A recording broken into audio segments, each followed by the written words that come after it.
Good morning, everybody. Welcome to Shooting the Shelf, Season 3, Episode 34. It's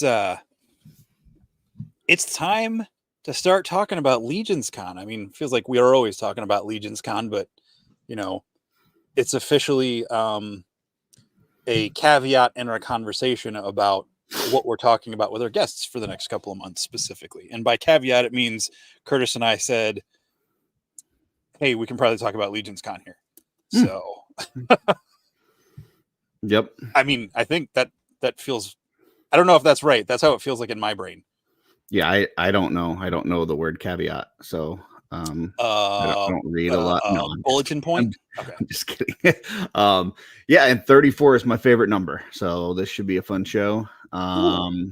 Ooh, 34. Really? We kind of changed things up a little bit. We were going to have Nathan and Sean Finley on.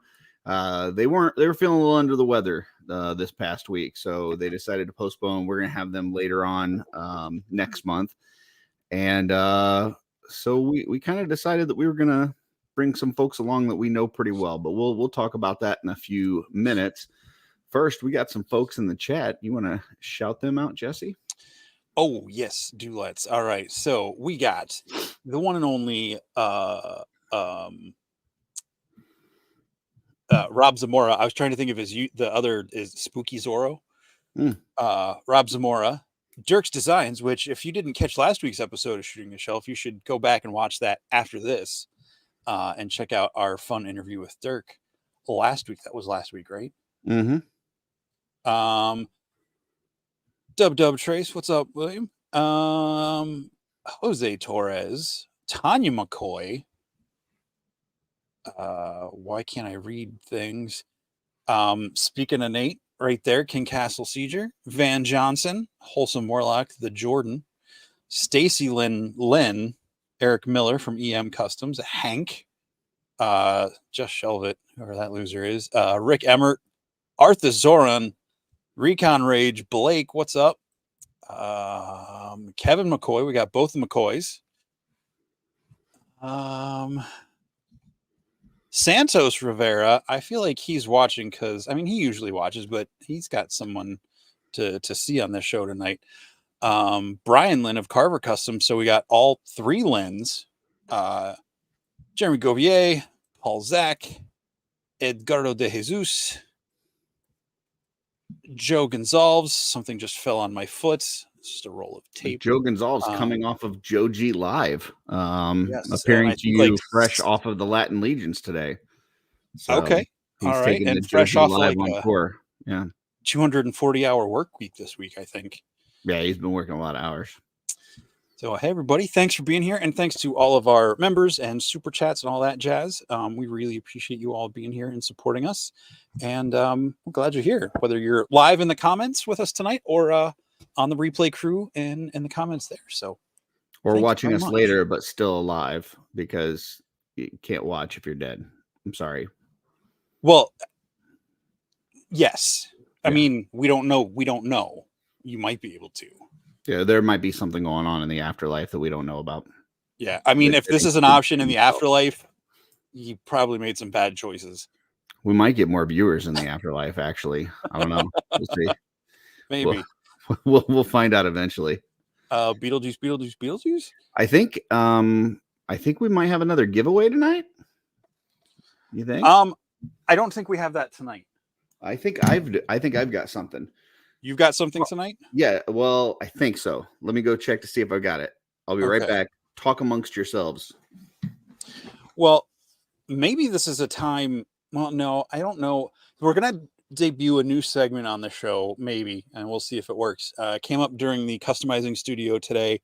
I'll probably do it later in the show towards the end when everybody's tuning out to maybe reel them back in at the end. But I'm just going to keep deadpanning here because Curtis is, hey, there he is. Curtis Con. You got it. People like seeing you, hearing you. Yeah, we'll go. Actually, we can go ahead and cue this up. We've got a Blu-ray of Planet Cool Stuff Season 1. Oh, yeah.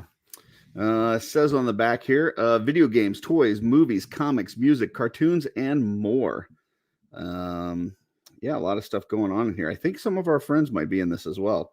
And Awesome. this is one of the Rob McCallum ones. So if you know from some of the other documentaries that he's done and stuff. So yeah, we'll put that up there, and who knows, I may throw in some extra fun stuff with that as well. So are you ready for the are we going to start hashtagging that now, or are we going to save that for later? Hashtag it.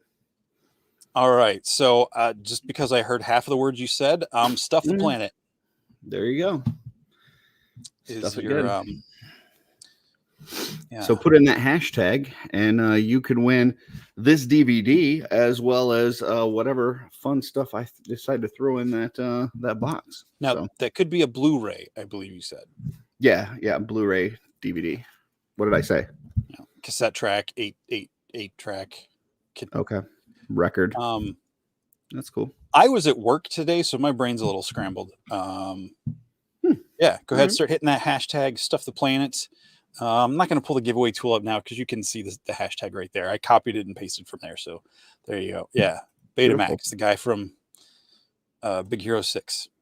So speaking of Big Hero 6, we've got a couple of awesome guests joining us tonight. Mm-hmm. And these are folks that we're doing this now, right? Is this right? Yeah. Okay.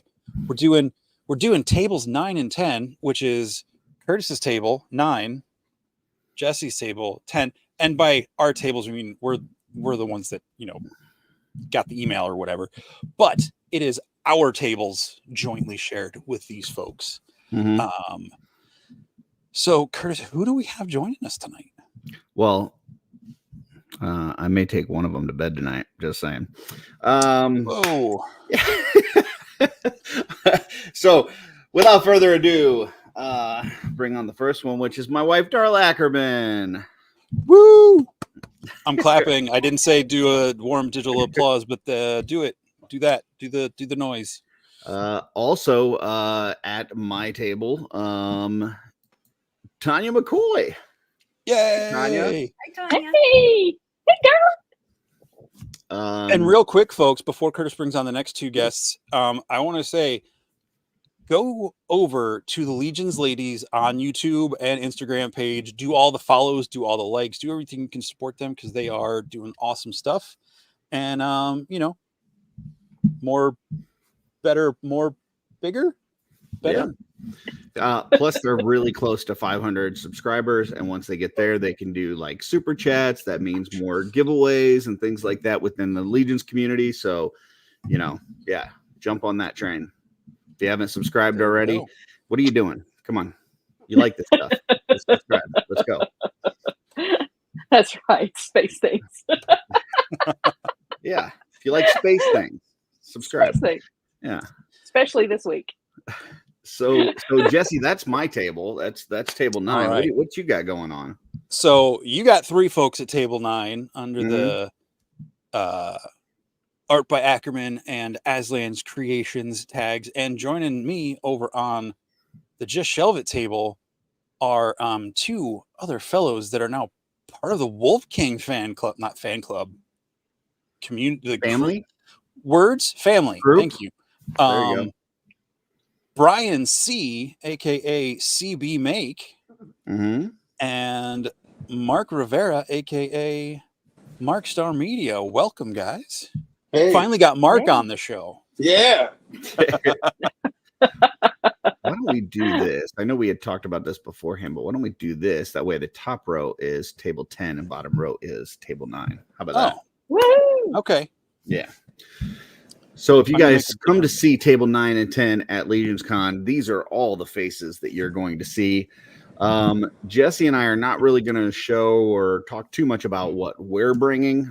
We have a show we usually do, right before LegionsCon, where we kind of talk about our stuff that we'll be bringing.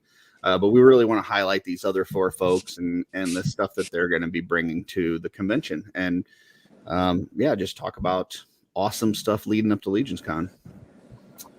Right, Jesse?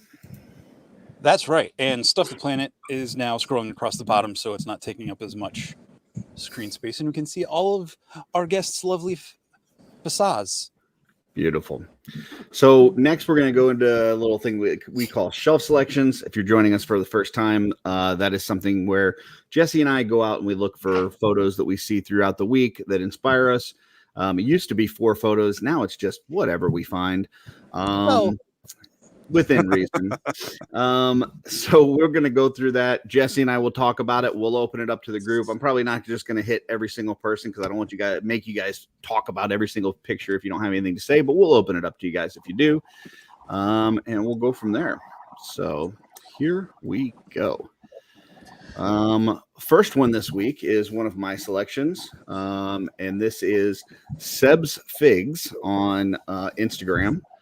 And it had a lot of photos where it looks like he's just kind of playing at his desk, not like, specialized backgrounds and doing these elaborate photo shoots. But I really liked a lot of the poses and different things that he got out of the figures. Looks like he's just having a lot of fun. And this was one of the ones I really liked.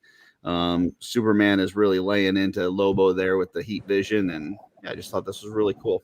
Plus, it's, not only is it Superman, but it's Mafex. So, hits me in the double wow. And, that's going to get on there for me.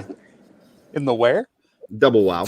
Yeah. Double wow. All right. It's like if they do a Fuzz Monk with Indiana Jones, like that's a for sure Jesse picture. So, I mean, Fuzz Monk with Rogue or Ahsoka would be more of a double wow than Indiana Jones. Unless Indiana Jones is coming out of a carved pumpkin. This is fun. I like that it's not. I mean, we get a lot of really fully fleshed out, with the backgrounds and all that stuff. But again, this is one where someone's clearly having fun with their toys and enjoying their hobby and their collection. And, you might, when I first look at it, I'm like, all right, this is clearly like toys on a desk. But then as I look at it more, I get pulled into the story and the rest of it turns into, whatever my imagination wants it to be. So this is a really fun shot. I don't know if I'm following Seb's Figs over on Instagram or not, but I will be after I do the share tomorrow. Yeah, and just a reminder, folks, if you see cool photos as we go through this, and you want to have your Instagram be cool, follow these folks. Give them a like, give them a follow, and then you'll see more cool stuff. So what about the rest of you folks? Any thoughts on this photo? I kind of like it. Yeah. Go ahead, Tonya. Yeah, I was just going to say, this is the type of photo that I like. It just shows that they're playing and enjoying their figures. Not that the elaborate setups and all the photography stuff isn't really cool, but this just shows that somebody really loves playing with their figures. Yeah. Yeah, I was thinking when I got like a Toy Story vibe. Like, this is what happens when you're not in the room type of thing. Yeah. It's pretty violent. Toy Story 5 got violent. Yeah. Like they all start fighting this When you're out of the room. It's DC's Toy Story. Yeah. The toys didn't know we had a Ring camera and we caught it all. Yep. When you walk in, they all freeze. Yeah. All right. Next one is from Jesse. This one was fun. I thought the Dio was cool, the background and everything, but I just loved the fun dynamic pose of the bike Ghost Rider. And this is underrated_figs. Just a fun shot, the bike on the tilts with the flame effects and everything. It just has a lot of personality, and I just thought it was really fun. It is a fun shot. I was not following them, but I am now because that's what we do with cool people that have cool Instagrams. Yeah, this is really neat. I like the background of this, just the way that it's kind of skidding into that, he's getting ready to turn and go after somebody. It's really neat. I've been thinking about getting one of these figs. This might have sold it for me. So real quick before anyone else opens up, Curtis, Sig's asking which Superman that was. That is the Hush Mafex Superman. So, but if you want to make that Hush Mafex Superman even cooler, you'll give him the black suit Superman head so that he's got a mullet, because mullet Superman is the best Superman. Everybody knows that. Just want to remind everybody that the views and opinions of Curtis and the other guests, including myself, don't necessarily reflect those. No.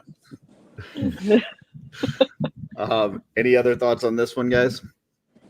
I love the Dio. I mean, I love when people put like the posters and stuff in the background and get them all jacked up. Looks like they Yeah. probably went at that one with the X-Acto knife. But I'm really curious if those flame effects, like the side skid flame effects, are those like standard with that figure, or is those custom that they made? I don't know. I know it does come with some flame effects, but I don't know if specifically it comes with those. Because that's a sick piece. I'd love take the I have the McFarlane Akira bike. Put that with that, be sick. Yeah. It's a great figure. Kevin got it in, and it's really neat. Nice. Yeah, I might have to look that one up. Okay, next one is one of my selections. This is tiny_by_tidy, our good friend Brett Stoddard. And he's been loving his skeletons. I don't know what the number is that he's up to now. I think he's up to like in the 30s.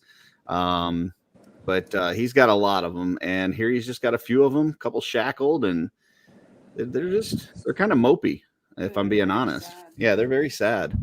So, but yeah, it's a neat little photo. So normally we don't get a whole lot of toy photography from Brett, so I thought this was kind of cool. Yeah, this is great. The Dio, the like wear and tear on the rocks, the bricks behind them and everything. Yeah, just I love that. Like, if these are supposed to be like people who have expired, I love that one of them is still standing up. He had really good balance. Yeah, or I don't know. Maybe his neck is chained to the wall and like he's forced to be standing up. I don't know. But yeah, this is a really fun shot.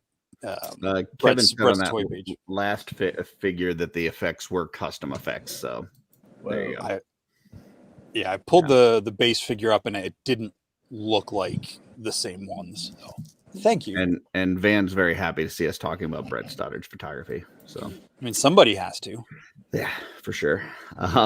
Any other thoughts from you folks?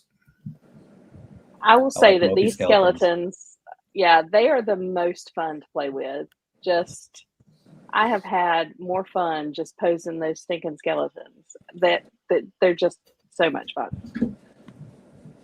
Yeah, we've got one on our desk with the Valiant Knight and Ziri are our desk figures right now, and I'll leave them in some surprise poses for Darla. She really very inappropriate. I'm surprised. She really appreciates it. Raise of hand in the class. Anyone shocked by that? Anyone shocked? Darla, Kevin does the same thing to me. It's all good. It's all good, girl. All right, next one is one of Jesse's. This is Eric Studdard, not to be confused with Brett Stoddard. Eric with a K, Studdard on Instagram. Again, just at first I thought this was like someone had taken a Dio out into the woods or like their backyard or something and just gotten that nice, like sun, solar, like kind of lensing going on in the background and everything. But this is it's just a really fun shot. It's was that Dark Wolf from the Fire and Ice movie. It's just a fun shot. Again, it's telling a story on its own, even with just one figure in it. So really nice. Yeah, I mean, this is a really cool shot, I will say. But as I went to this Instagram to make sure that I was following it, I did notice that like 90% of his picks are Batman, and Jesse did not pick one of those. So just want to throw that out there. He could have picked any of the Batman ones, but he chose this one. So, but this is cool as well. This was my shelf selection, not the Curtis shelf selection.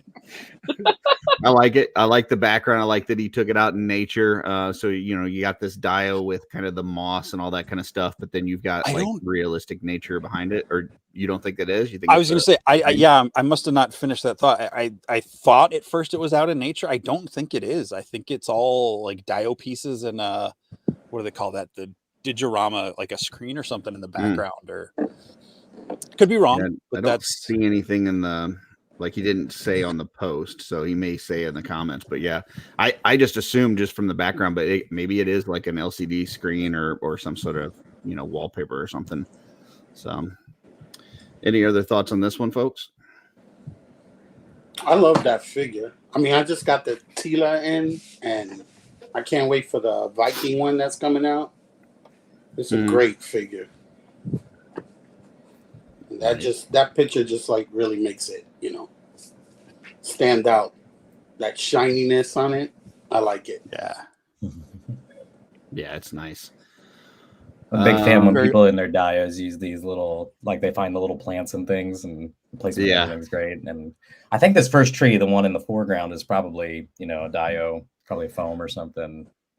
All the dio people that are going to like the pet store and getting all these things, people probably think that they've got a whole bunch of fish at home, but no, they don't. They just action figures, just toys. So I think the one little bit of plant, like just to the left of the stone in front, looks like that pine tree stuff they put on your steak at a fancy restaurant.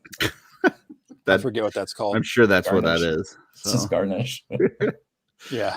All right, here's my next one. It's Superman. Oh Surprise. no, Superman with a mullet. This is Paul Brown 12. And he had a cool story with this one where he said that he kind of imagined like this training montage, like from like an 80s movie or something, where Superman had to like clear out all the kryptonite out of an area. And so he's just dragging it. And then you got like the torn Superman cape in the background. So just thought that was kind of cool and fun. I mean, did anyone else have whatever this? I can't remember the song from Rocky IV when I see this. There's many. It's a great soundtrack. When he's doing the the training in the snow and Russia, because Hearts on Fire. Yeah, that one. Yeah, but it's a toy, so it's parts on fire. Like his... I don't know where that like ball with. I don't know if he made that with like the kryptonite coming out of it. That's really cool though. I like that. That's definitely not an accessory that comes with that figure. I know that for sure. A really big tea diffuser. Any other thoughts on this one, folks? All right, cool shot. You're the best around. Everyone's afraid to talk because everyone's afraid to say anything because to start at the same time. Speaking of big surprises, Jesse, tell us about this one. I mean, I'm not as big of a Disney fan as Eric Miller is, but I love Stitch. And the fact that they made a Stitch out of a Mephitor just made my day. So it was really cool to see him get all, the extra arms on there. And this is the Toy Guys. I can't read that. The Toy Guys Wi-Fi. Yeah. It'll be tagged on Instagram tomorrow. It's Hank, I think, right? That's Hank. The Toy Guys WFL. So whatever that is. Wiffle. Toy Guys Wiffle. That's Hank, right? In the chat, Hank, this is you, right? Am I just drawing a blank? I feel like I'm drawing. Anyway, maybe. I'm gonna stitch this back together. He did one with the goblin head painted as well, which I thought was a fun use to incorporate that other head. So you could do a different look if you wanted to. Yes, it is Hank. Yes. Yeah, he said his niece was asking him to do one, to paint one up. I really love these blues. They're fantastic. Just the way they contrast off of each other. So yeah, it looks really nice. And that's all I have to say about that. It's really cool. I love it. Anything else, folks? It's a clean paint job. Yeah, I like it. Did the 2.0's arms just peg into the shoulder, or is he using one of the arm adapters? I don't know. I don't know if they plug Hank's in the chat. He can let us know. I don't think know. they do. I think that has to be either a back like a wing adapter or something. That would be my guess. Would be a wing adapter. Oh yeah. Or the like with the small wings. 2.0 or adapter. like on a Lithia. Thank you. Yeah, that's the one for 4, but I think just the smaller, the smaller wing adapter would work. Yeah. All right. Next one is one of my picks. And this is one I had to hit up Nerd Mythical on Instagram and tell him to post this on Instagram because he had posted it in the Cabal.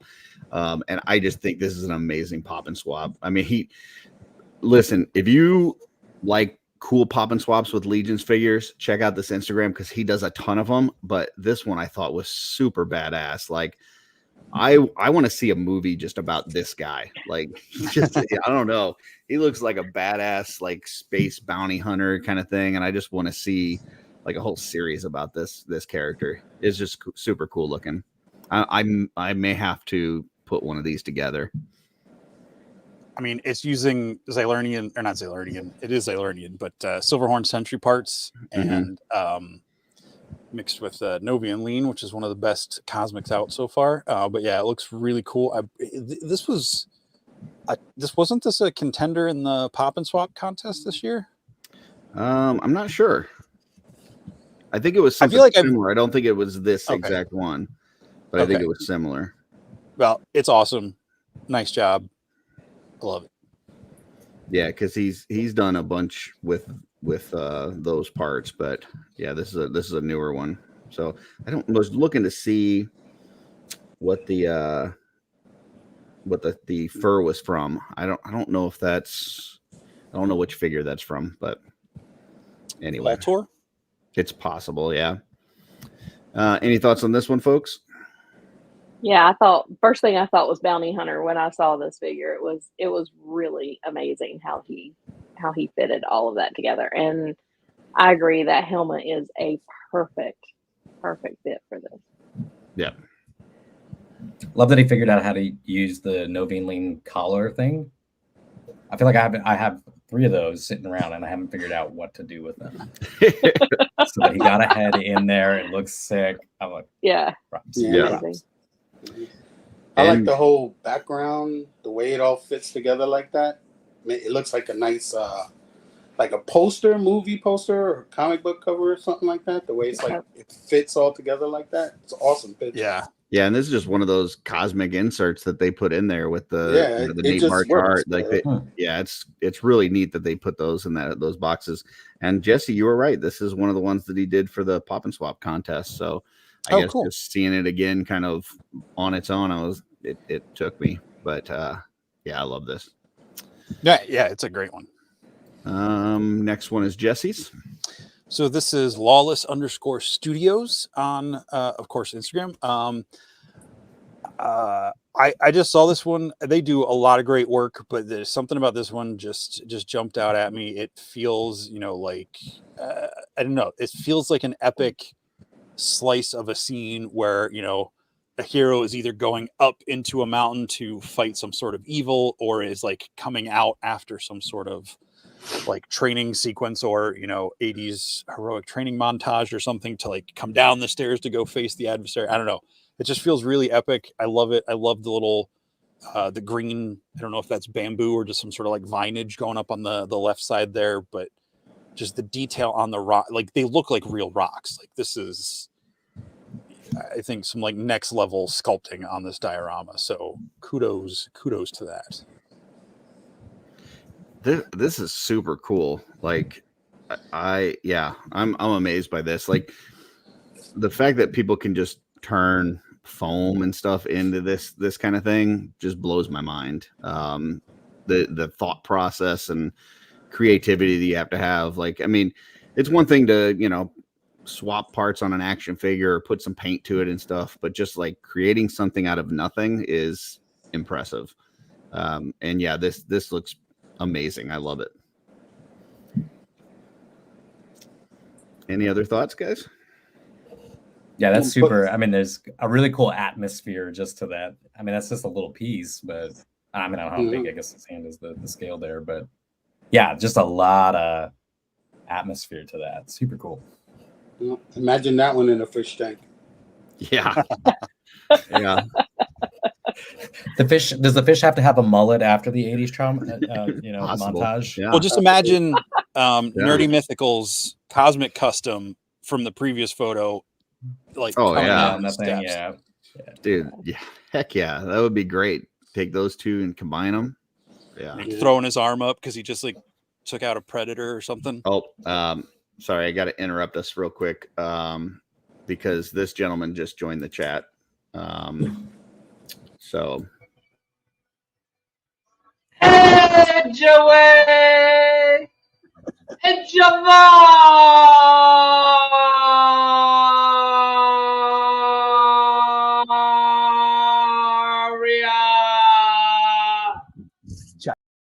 There you go. Oh, So I think I just burst an eardrum. all right, next selection is one of mine. This actually, I just saw this morning. This is part of Jeremy's Shogun line that he's doing for LegionsCon, and this is my favorite of all the ones that he's done so far. You know, I love Hera anyway, but when people can do it, like, you know, transform her into kind of other figures and stuff, and love the chopsticks in the hair, the soft goods on this, just everything. Yeah, this one's awesome. And I'm not sure. I don't think he's selling any of these Shogun ones at LegionsCon, but this might be one of the ones that I have to try to make him an offer on because this thing's gorgeous. So I don't know what I can add to that. I mean, yeah, it's awesome. It's amazing. The customs, I've seen very few people do customs with Hera. And I know it's partially, you know, it's Hera's head on what looks to be maybe mostly a Bastet body, with like soft goods and stuff. But yeah, it's a lot of fun. It really feels like an otherworldly version of Hera. It's really cool. The soft goods are stunning. Yeah, I just want to know where he got those soft goods at. I mean, they are amazing. And I don't know if you guys read, but like the chopsticks in the back, they're toothpicks. Oh, really? Of course. That's awesome. Yeah.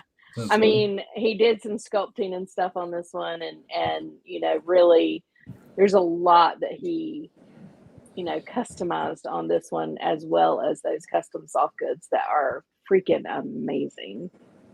I love this figure.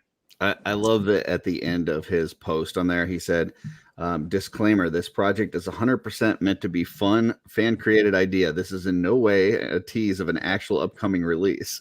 He says, yeah, he has to do that on all of them. And it's crazy that I have to state that these days, but there it is.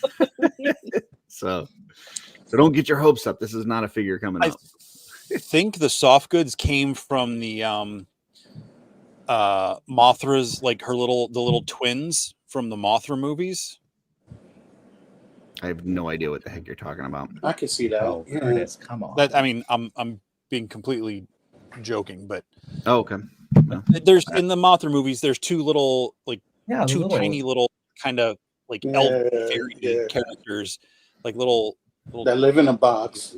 Yeah. And they come out and like, they sing. They summon Mothra. Yeah, they sing. Yeah. Yeah, everybody knows. Way giant over my moth head. goes with yeah. I'm glad somebody is here to get it because that was fun. If Dylan is watching, he knows exactly what I'm talking about. He watches later, you know this, because then he's got to correct us on everything the next day. Oh, that's right, and he's got to tell me I'm not allowed to say or G-Con. He'll send us, just so everybody knows, Dylan, Legends Collector 1321. He will message us the next day after our show and tell us all the things that we got wrong on the show. Like he fact checks our whole episode and tells us all the things that we did wrong. He does his like live commentary to a chat with us. Yeah. As he watches. But it's great because it reinforces the idea that we're idiots. So yeah. All right. This next one is from Jesse. Speaking of awesome pictures, Rory Snaps Toys, Rory_Snaps_Toys. Just a really fun shot of Bastet. Now there was at least one other version where they hadn't done the lighting effects to the eyes, but I just really like just that little bit of extra glow in there. Just, you know, it's a great shot on its own, but just that extra little bit of glow just really punched it up. The Dio stuff in the background, and like the pieces that, you know, with the cat behind her, this cat statue and everything is just a lot of fun. And again, it's just given a lot of personality in a fairly simple, you know, single figure shot.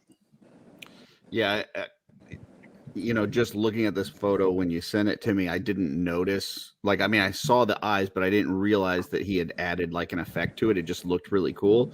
And then I see the second shot without the effect, and man, that effect really makes the picture. So yeah, that's cool with the glowing eyes.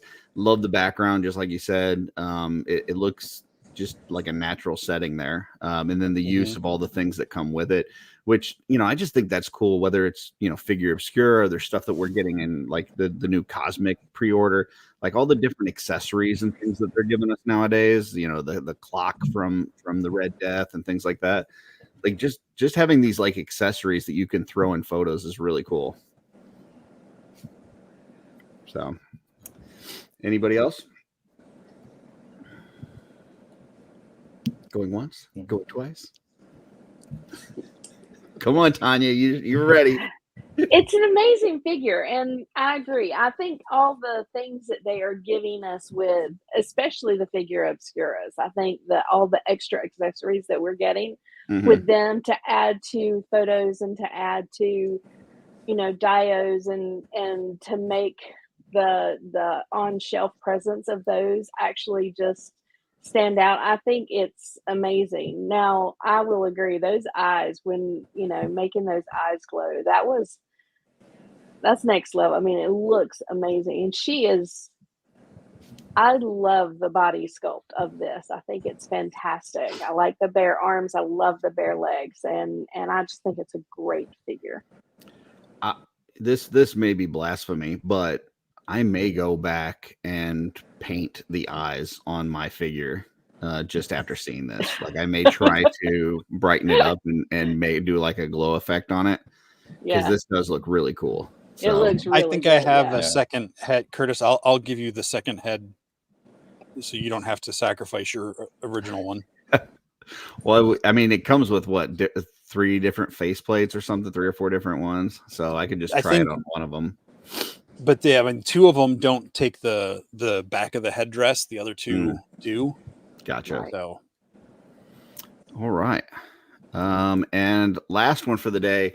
And listen, last year, Vonnie Rotten had what I consider to be picture of the year last year, with the soldier that kind of was, either armoring up or taking his armor off and kind of just in thought. I think this right now is my picture of the year this year. I absolutely love this. Everything that's going on. He did a behind the scenes video of this. And like the tiger that's in the cage there was like a little like dollar store tiger that he painted up, and the big top was like strips of fabric that he cut and put together for this photo, and all the different background folks that he put in it. It was just a lot of time to set up this one shot with all practical effects. And I absolutely love this. I think this came out perfect. Yeah, I can't say much more about this, but I absolutely love this photo. I mean, you don't have to use your imagination at all on this, and that's not to put other photos down. Like this one, that's what it was going for. It was going for all in-camera practical effects. I don't know about the little pin that's being juggled or whatever back there. You said you saw some behind the scenes stuff. So, but I mean, regardless of that, just everything going on here, exactly where this is at. If you've ever been to a tent circus, you can smell this picture. You can hear this picture. You can feel your shoes sticking to the planks. You can kind of smell the picture, there's a little smell to it. Oh yeah, absolutely. Yeah, this is phenomenal. Amazing shot, and amazing work going into creating the shot. It makes me want to buy the figure in the middle. That's a Mezco, isn't it? That's the Vapors. They've done a couple different colors with that. Yeah. With that character. Yeah, but those are different. I mean, those are like custom soft goods, or right? Yeah, somewhere else. Yeah, and we've seen them in a couple other shelf selections that we've done where people have put them in different outfits and stuff. But I think there's that one a couple weeks ago where he was in the alley with the T-Rex coming at him. I think that was the same figure. If you've never checked out Vonnie Rotten's page, it's hilarious. The stuff, I mean, his shots yeah. I mean, they're incredible, but they're hilarious. Yeah. Anything else on this one? I just can't imagine the time it took to set all of that up. Yeah. It's some of these photographers, man, the amount of work that they put to getting that one perfect shot. But then, you know, you get results like this. So yeah, it's amazing. Do you know how I love he did warm the shadow. I how he like did how the tent? the guys in the background are not really doing anything, like right by his leg. They're Yeah. just hanging out. they're just watching. Yeah. So sorry, Brian, what was that? Yeah, sorry to cut you off, Darla. I was just asking, do you know how he did the tent? Is that like After Effects, or was that part of the shot? No, he like cut strips of fabric. He's got a whole thing on, you know, the behind it and stuff. And he shows like how he was working through the process. So I don't know how much time went into creating this one shot, but yeah, it paid off. So super cool. Yeah. It looks great. It looks like you could tell there's people like all around behind and everything. Because you got that little green guy on the side. Yeah. So you know there's just people filling that place. Yeah. And I'm sure there's, you know, some Easter eggs and stuff in there as well. So yeah, just cool shot. So I think normally he watches the show after the fact. So when you do, Mitch killed this one. Great job. And I think that is it for shelf selection. So not too bad, Jesse. I think it was 5 from you, 6 from me. So, you know, not too far. So there you go. So how we want to, you want to do the giveaway first? No, I just want to, I know we only have, we have probably less than half the people. Maybe folks weren't sure what the scroll was at the bottom, but just remind everybody, hashtag Stuff the Planet to win the, Planet Cool Stuff. Was it season 1? Is it a season? Yeah, season 1. So. That Curtis has got there. And some other fun stuff that I'll throw in there. And some other fun stuff, yeah. So hashtag Stuff the Planet. I'll put that back to scrolling across the bottom, but yeah. Beautiful. And just on that picture, Jesse, it looks like on the juggling, he had like some wires holding up those pins, and then just must have photoshopped them out. Gotcha. So, yeah. So, all right. So, where do we want to start, Jesse? How do we want to do this? We want to kind of talk about our setup first, or you want to just go right into pictures, or what's the game plan? Well, I don't know. See, folks, we're professionals, and we do this all on the fly. Curtis has some pictures. I have some pictures. The two guys sharing the table with me have no idea what pictures I pulled of their stuff, because they were both like, "We don't have anything to show yet. We don't want to tell any." No, it was very last minute. You know, everybody's still in process on stuff. So Jesse's got secret cameras in their houses and just took some photos of them. They don't even know what these are. Van and Jordan helped me set those up. No, I just grabbed 6 random pictures off your guys' Instagram pages of stuff you've worked on, just to show folks who maybe aren't familiar with you the type of stuff you guys do work on. And then I got a little tease for my thing, but nothing to really show. Okay. Well, why don't we start with table 9 then, which is the Art by Akerman table. And I love that, you know, Lynn kind of created that logo for me, and the name, the Art by Akerman, which I think is cool, because now that Darla's got involved in stuff, it's not just me, it's us. So I've got some photos to show. First off, this is Darla. But got some soft goods that we're going to show that she's been working on, and I'll just kind of let her. Well, I'll kind of talk about like what characters we kind of envision it for, and if she's got anything to say, we'll go from there. So this one is we've got it on this figure because it's the only, you know, ogre that we have with pauldrons right now. But it's actually designed for the Sir Uksak figure. And it's an ogre sized, and we kind of figured that that wave is going to be coming out around LegionsCon. We had already sent one of these to Greg, so Greg has the only one that's out there right now.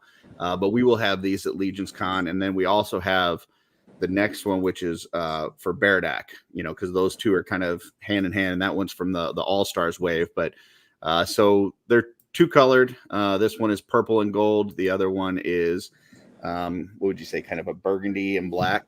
So anything you want to mention on these two? No, I think you posed it nicely. So there's those. This one's kind of this has been one of our more popular capes. It's just a silky black and purple. A lot of people have used these on skellies, on vamps. Obviously Purple Gang has liked this one. So yeah, it's reversible. So in the back on these, she's just got one buttonhole that goes across that both pauldrons go into, rather than having like the individual holes for each pauldron. So, and I've actually, some people, I think Dennis used it like on the neck hole. Yeah, So he put the neck through it, and you can use it that way as well if you want. But here it's with the pauldrons through that buttonhole. This one we actually did for Tanya's co-host Amber on the Legions Ladies. Go subscribe if you haven't. But she likes this figure a lot. I know this is a figure that doesn't get a whole lot of love from everybody, but I really like these soft goods on her. It's kind of got more of a that beige on the inside is like, how would you describe that material? Almost like a muslin. Okay. Heavier. Yeah. And then the outside's just like a cotton yellow. So and once again, these are reversible, so you can switch that around, turn it the other way if you want. This one is the one we call Purple Magic. So we kind of came up with this one as Poxus was coming out, and it's got like this sparkly purple on the one side, and then the silk purple that we saw on the other one earlier. And I've got this on my makeshift Keldor here.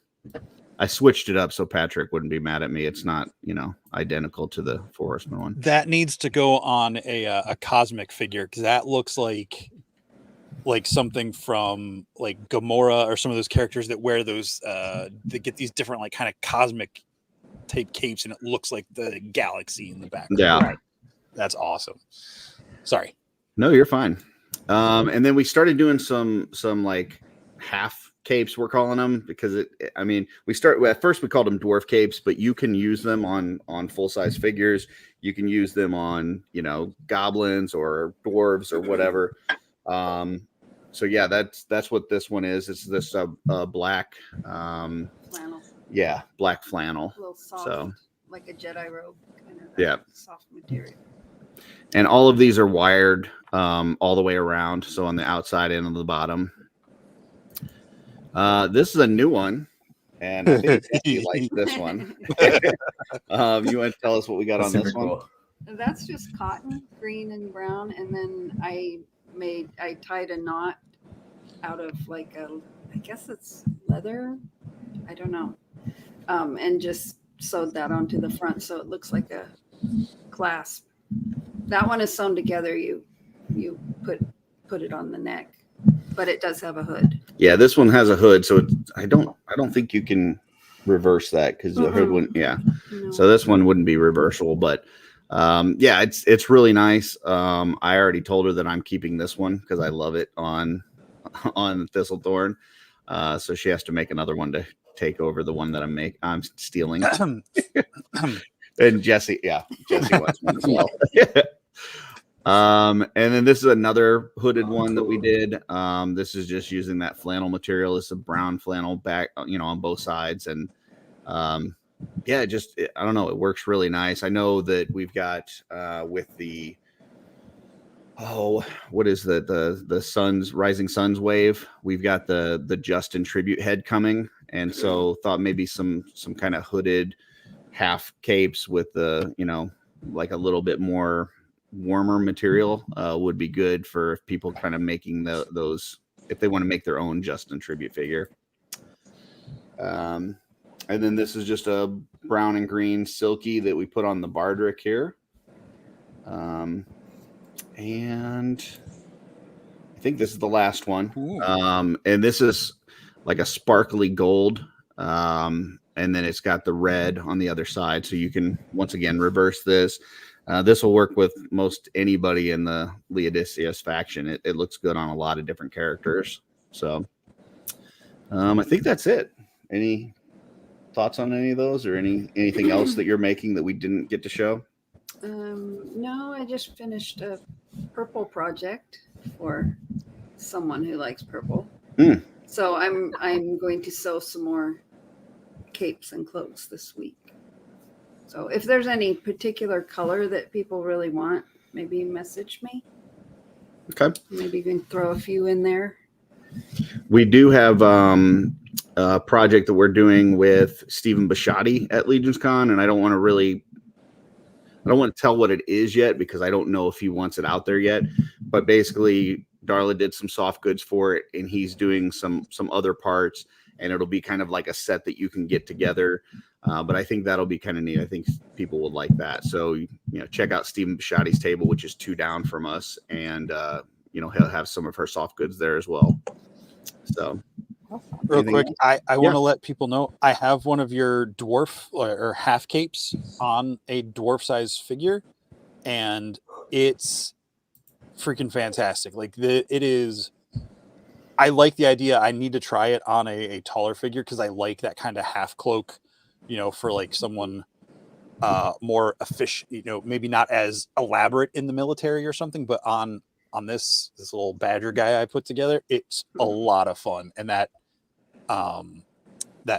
flannel feel of it is really great for like you said, warmer characters that need it to be warmer in a cold climate. You did a good job of matching that hood to the color of the cloak too. That's awesome. Thank you. Yeah, figure's sick, Jesse. So I don't know if there's any comments. Let's see. William Golden says be down for a fur cape. So Van says purple and hot pink. We did have a pink and burgundy one that we were putting out for Lady Averona at MesquiCon. Those went pretty well. So if there's somebody that wants something like that, I guess let us know. But I can put together pink and purple because I got both of them. Okay. I got you, Van. There you go. Pink and purple coming your way. So anything else for Darla before we move on to Tonya's stuff? No. All right. Well, then next, here we go. So Tonya, tell us a little bit about your Instagram and how you came up with the name and everything first, and then we'll go into your, showing your figures. So it's Aslan.creations, and you had contacted me. I'd started doing some customs, and I posted some in the Cabal, and you had said you need an Instagram, and I didn't want everybody having to go through my whole Instagram with all of my personal photos to be able to see the customs, because I'm not fast enough to do them quick enough to make it worth your while to flow through there. So I talked to Kevin, and he came up with Aslan.creations, and we went with it. Of course, we're both I love to read, and we're big fans of Aslan and all of those books, and so it just worked. It worked for both of us. So Kevin and I decided to do the Instagram together. So it's his and my Instagram, and we are going to be posting all the customs that we do, and basically make it more for the Four Horsemen community rather than my personal Instagram. But it's been a lot of fun. I mean, it's great. So yeah, C.S. Lewis, amazing, and we're big fans of his, so it just made sense. Awesome. So this was the first one that you did, which made me a little sick. That you could do this good of a job custom right out of the gate. Yeah. I mean, if this is your first custom, that's pretty damn good. That's hitting the ground running. But yeah, tell us a little bit about this one. So Kevin, on the way home from LegionsCon 2022, that was the first LegionsCon we went to.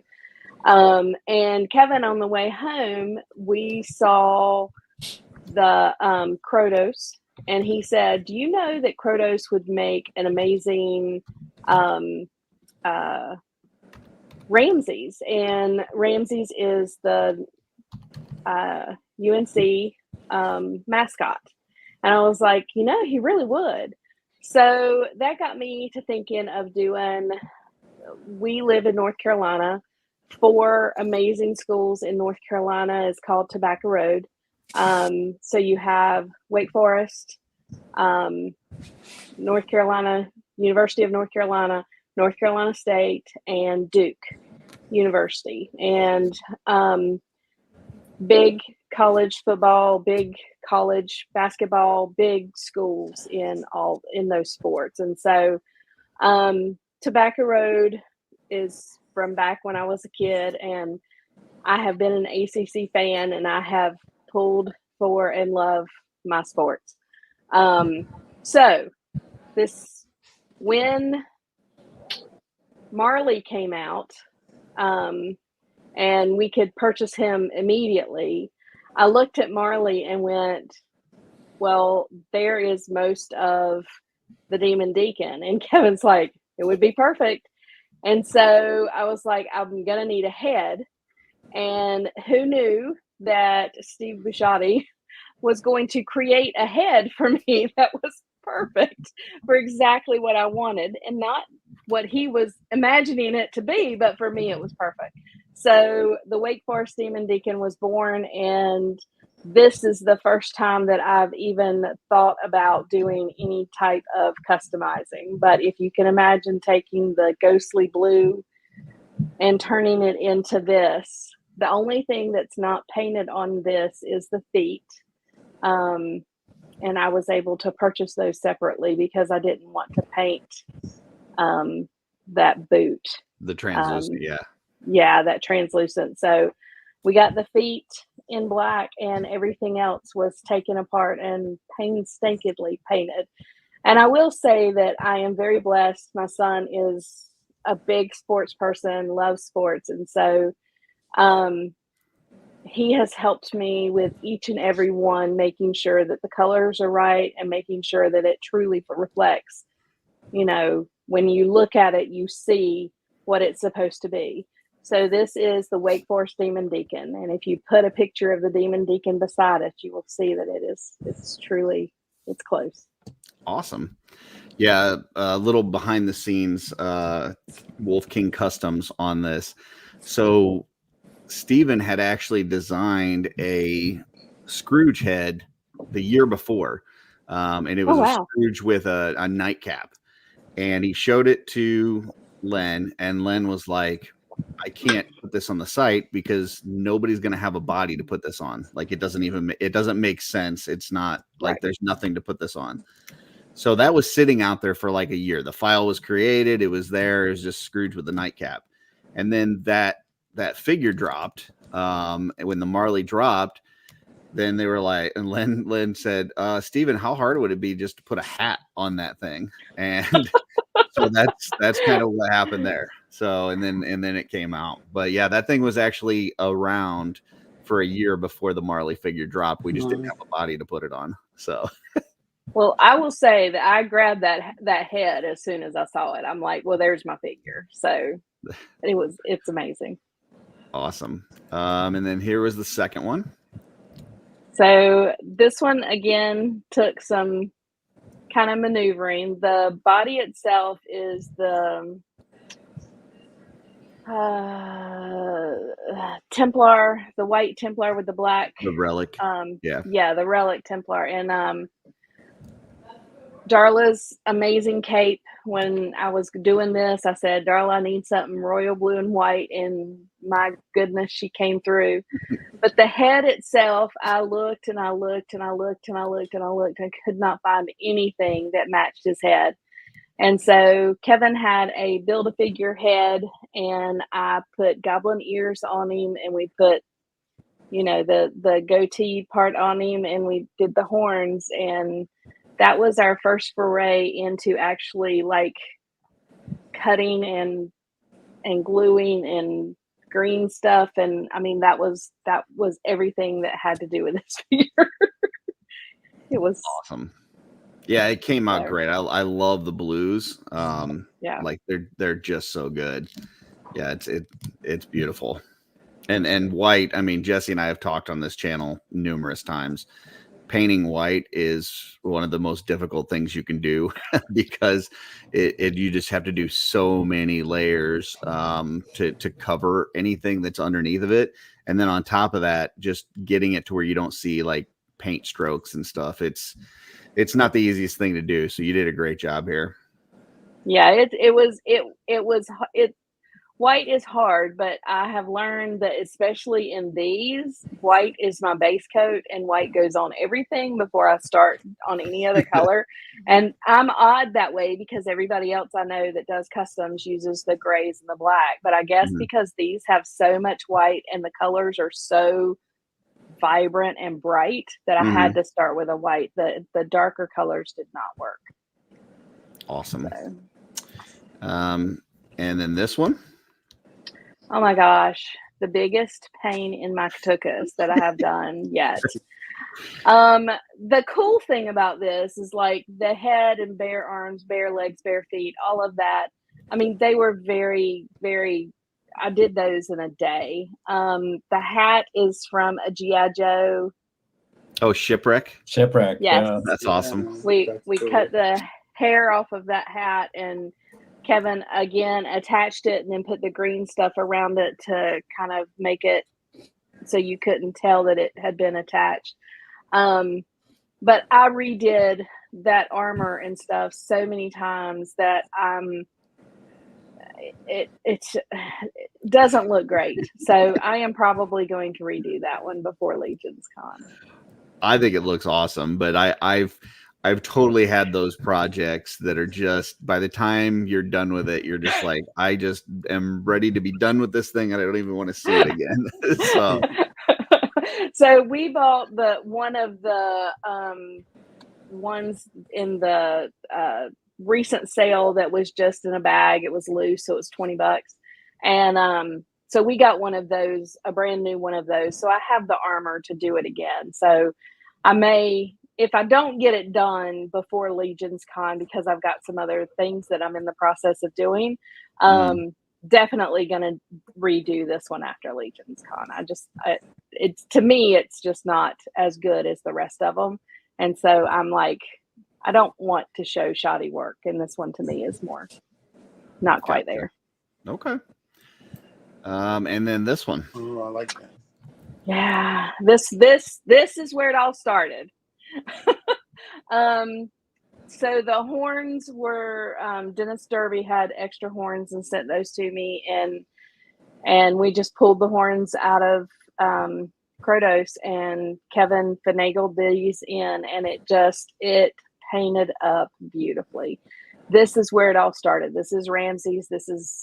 I've been a fan of North Carolina for years, and that's just, I mean, this is where it is. So, but that one was a labor of love. I love this figure. I love everything about it, and it just came out amazing. Awesome. And then that it did. shield, is that Toy Forge, the shield? That is the shield, and the hammer, spiked hammer thing is Toy Forge as well. And God bless him, he sent me the sword. I hope I can find it, because you will see that as well for LegionsCon. Awesome.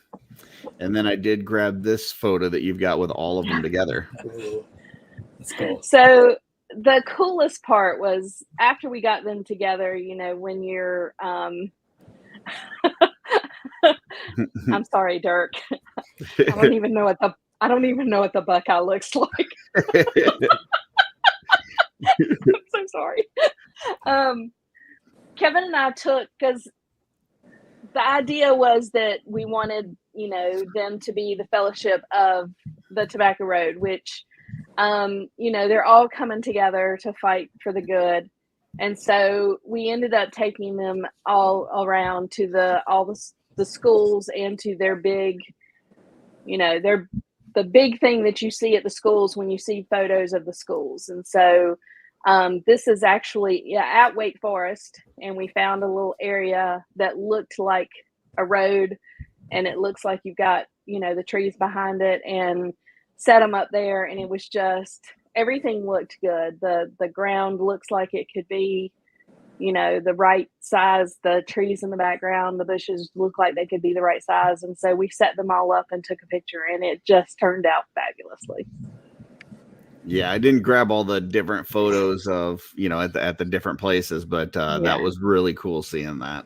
So yeah, it was this was a project of love. This is something that, and when you texted me and said, hey, would you like to have a small spot at my table to show these off? I mean, I cried, because they are such a labor of love.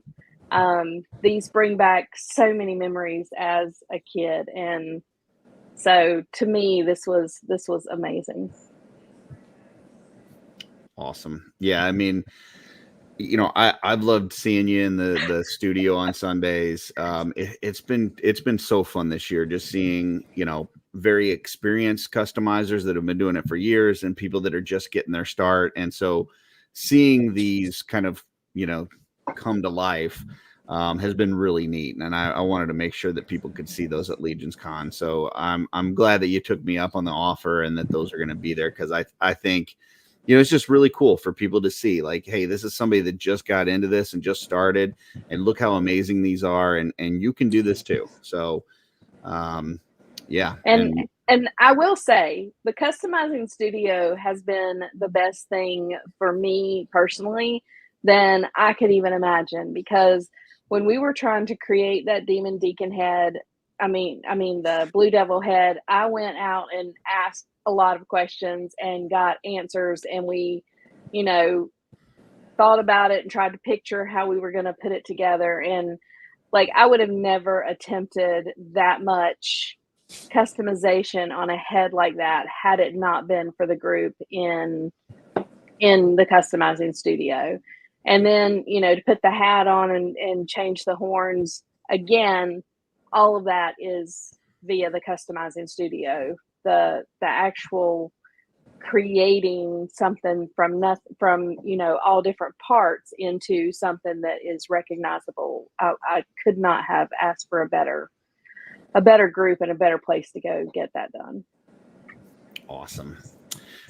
So I think that is everything for table 9, with the exception of the stuff that I'll be bringing, but we'll do that on the show that Jesse and I do. So and I'm gonna have more things to bring. Awesome. You've given me 2 shelves, and that's one. So I'm in the middle of creating my swig, and he's close to being done. And then I am going to have at least 2 more customs that I am bringing with me. And I am having help with soft goods from other people that I'm super excited to show. And I'm it's like now my mind goes straight to, okay, what can I do with that? Awesome. Well, that's great. Yeah. So now, Jesse, these other 2 yahoos you got here, they've been with you now for a little bit now, right? They were with you last year at your table, correct? Actually, Brian and Mark have been with me. This will be 3 years in a row that now Brian wasn't physically there in 22, but his stuff was at the first time I set up. So, I mean, yes, Just Shelve It is like the name for my page and everything, but in my mind at LegionsCon, the 3 of us are Just Shelve It. I mean, they're their own things, but like, it's, if they're ever not there, it's going to be weird for me at this point. It's like, it'd be like doing this show without you. Like if you're off sick, like I'm not doing it. It'll just be it'll be a week off. We'll lose the streak, but it's an us thing. And that's the way I feel about, at least I got to have their stuff there, if not them in person. So Mark and Brian, I think I've got Brian's or Mark's stuff first, and then Brian's. Like I said, I just grabbed a couple shots from each of your Instagrams. So, I'll let you guys talk through it. But we're right next to Curtis and Darla and Tonya, right on the end, same exact spot as we were last year. For any folks who were there last year, pretty excited about the display. Is going to be relatively similar setup, a little tweaks just to make it a little more interesting. I don't have any pictures of that to show off yet, but hopefully it'll make how did Jeremy describe it? A shopping experience unlike anything you've had at LegionsCons before. Well, I hope that your experience at the Just Shelve It table is unlike one you've had before, in a better, better. Hopefully it doesn't go down. Okay. So that's enough of me talking and making a complete fool out of myself. Here's table 10. Look at that. Let's go. So one thing I will say, you should be able to look up almost at any point in the showroom and be able to see a version of this banner, hopefully flying above the stand. Yeah. Nice. Or dangling. I don't know so much flying. I guess I could put a fan right up. Yeah. Flying is good. Yeah. So we got Brian, Mark, and myself, and we're gonna just jump right into Mark's stuff. Okay. Yeah, these are a bunch of orc guys that, just like coming up with ideas, and I think these guys were at the last show. We had those there. Actually, the guys in the bottom were actually troll size in the last LegionsCon. So those guys were like pretty like fun to do, and these are just, I don't know, monsters. I like monsters, so that's where that goes. I gotta say, I got the one in the center because both you and Brian now offer your stuff through Wolf King at shows other than LegionsCon. Yeah. Because you guys can't physically get to the shows, and that's been fun. So these, I know some of the stuff we're going to be showing to Mark's and some of Brian's was at the Maryland Toy Expo back at the beginning of June, and I know we'll have some of that stuff at RetroCon coming up in a couple of weeks. JessieCon. The JessieCon. No, RetroCon. JessieCon. These won't be part of JessieCon. That's a separate thing. Okay. JessieCon. I got the one on the bottom with the horns to go on a Tharnog, and I haven't painted it yet because I need another Tharnog body to put it on. But, Cool. That's a really they cool work model. I great like that one with on- the horns. That's neat. And the helmet comes off, so you can take Oh, the helmet cool. off. Yeah, it's separate piece. It's really cool. All right, I'll move on to the next one. This is one of the latest things you got on your IG. Yeah. Those are actually at Wolf King, so I'm anticipating they'll be at RetroCon as well. Okay. Because Len already got those guys, so That's I love the first Batsarat she did with Legion Shop. So seeing these with like the armor enhancements is a lot of fun. I need to make a whole rat army. Yeah, that was my thought. I was like, whole rat army. I'm doing a whole rat army. So, yeah. Oh, this is a guy from a little ways back. I actually, I don't know if I brought him to. I didn't bring him to the last show. I think maybe to the one before that, when we were in the COVID Petri dish one. That one. I think I had him at that show. Okay. So this is like an ogre executioner scale type. Yeah. Half giant ogre scale. Yeah, definitely. Okay. I like working in that scale. I really like that size of figures. Sorry. I said I and really love- like those half giant guys. Yeah. Those are like one of my favorite ones to work on. You get to punch in some extra details, because the scale's a little bigger, a little more room to play with, and they're fun for painting because everything's a little bigger. It's a little easier to get some of the smaller details and stuff with the brush and everything. And this guy's fun. I got one over here too. I could actually show you with one of the rats on it, and then you can see this guy. Let's see if we can do that. Oh, Oh, nice. Cool. Oh, you got that on the ogre. That's awesome. Yeah. Like the other guys are kind of, but yeah, he's coming along. Okay, now I need an ogre rat.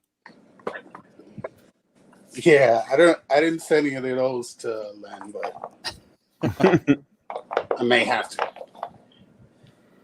Yeah, and these guys are just fun. I just love making goblins. Cool. They're so much fun. You know, it's like how far and how goofy can I take it, and that's what like, you know, it's like, yeah, let's try him with a big nose. Let's try him with, you know, little tiny eyes and everything, and that's where it goes with that. They add a lot of variety to your goblins, you know, to they don't all look the same. Yeah. the ogre rat, Chuck E. Cheese on swig juice. Mark, I'm saying this as a fan, not just because your stuff is we're sharing a table. I genuinely, I mean, to everyone here, but like admirer of your work. Like these all feel like fully rendered characters from like an animated series or a movie or something. That it's like, thanks. Like, how are these not? It feels like if they made like a Labyrinth 2, like these would be characters in that. Well, you know, definitely heavily influenced by Brian Farrell, Jim Henson. That kind of stuff really, like, you know, like inspires me. I've got like tons of stuff of their work, and you know, like you said, I kind of like think of like, you know, like the personalities of them and stuff like that, and that kind of like shapes the way I'm going with it.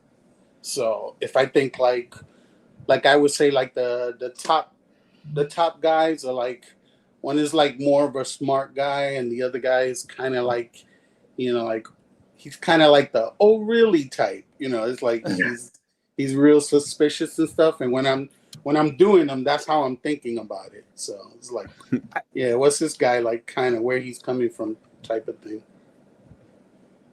So, yeah, they're just such great personality, such great sculpts.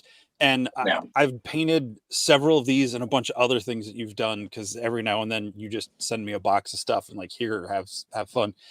They are so much fun to paint because, like you said, they have so much of that personality, like, you know, just baked right into them. Just the expressions are great. Yeah, I love it. And I just watched the Jim Henson documentary on Disney Plus with my mom yesterday. It's awesome. Seeing these as, really, you know, awesome, as inspiration from like Brown Trout and Jim Henson, like 100%. Yeah. So, yeah. Did get a super chat from Eddie saying, super talent here, Brian. I need that bald head. I'm not sure which head he's referring to.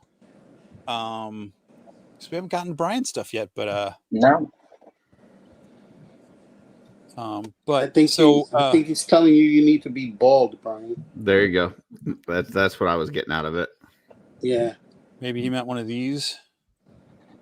But that's Mark stuff. Yeah, this is all Mark stuff. And this was a full custom like wizard sorcerer Drugar you did, or was it Iron Dwarf? Yeah, like a dark dark sorcerer elf. Evil. Just evil. Just evil. Unlike Swig, he comes with a potion bottle.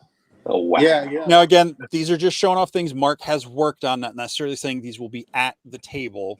Mark, you can say whether or not if you are ready to, but yeah, this is just showing off some Mark work. Some of the stuff. That guy I brought last time, I'll probably bring him again. Okay. If I think I lost the book, his book. He lost his book somewhere. During the move, he lost the book. But I'll get it back. It's a gargoyle book, so. Oh, nice. Yeah, that's a good book. And I had to pick this one. That guy. Because, you know, Mark helped. Was this what got us like on the same page? Was when I don't remember how we got connected specifically. We just started messaging and I don't know how that. I don't remember, but at one point you started doing this sculpt, and I was like, "What?" Yeah. And Yeah. Oh, it was because I said, if you ever get any ideas, he said, oh, by the way, I have this character. Oh, I that's don't right. know That's if right. Yeah, I don't know if you know. And I was like, well, let me see him and see what happens. And it was a lot of fun to do this, though. Yeah, I had a seeing ball him doing it. when you showed me the 3D render the first time, I was like, what? And then when you sent me like the first like printed one, I never thought I would have a physical meep in my hands that I could, paint. It was so cool. And then Yeah. you sent me the comic, and I was like, oh my god, this guy is like out there, like totally out there. So it actually like really like was a lot of fun doing this. Yeah, you absolutely nailed the sculpt on him. So thank you very much. My pleasure.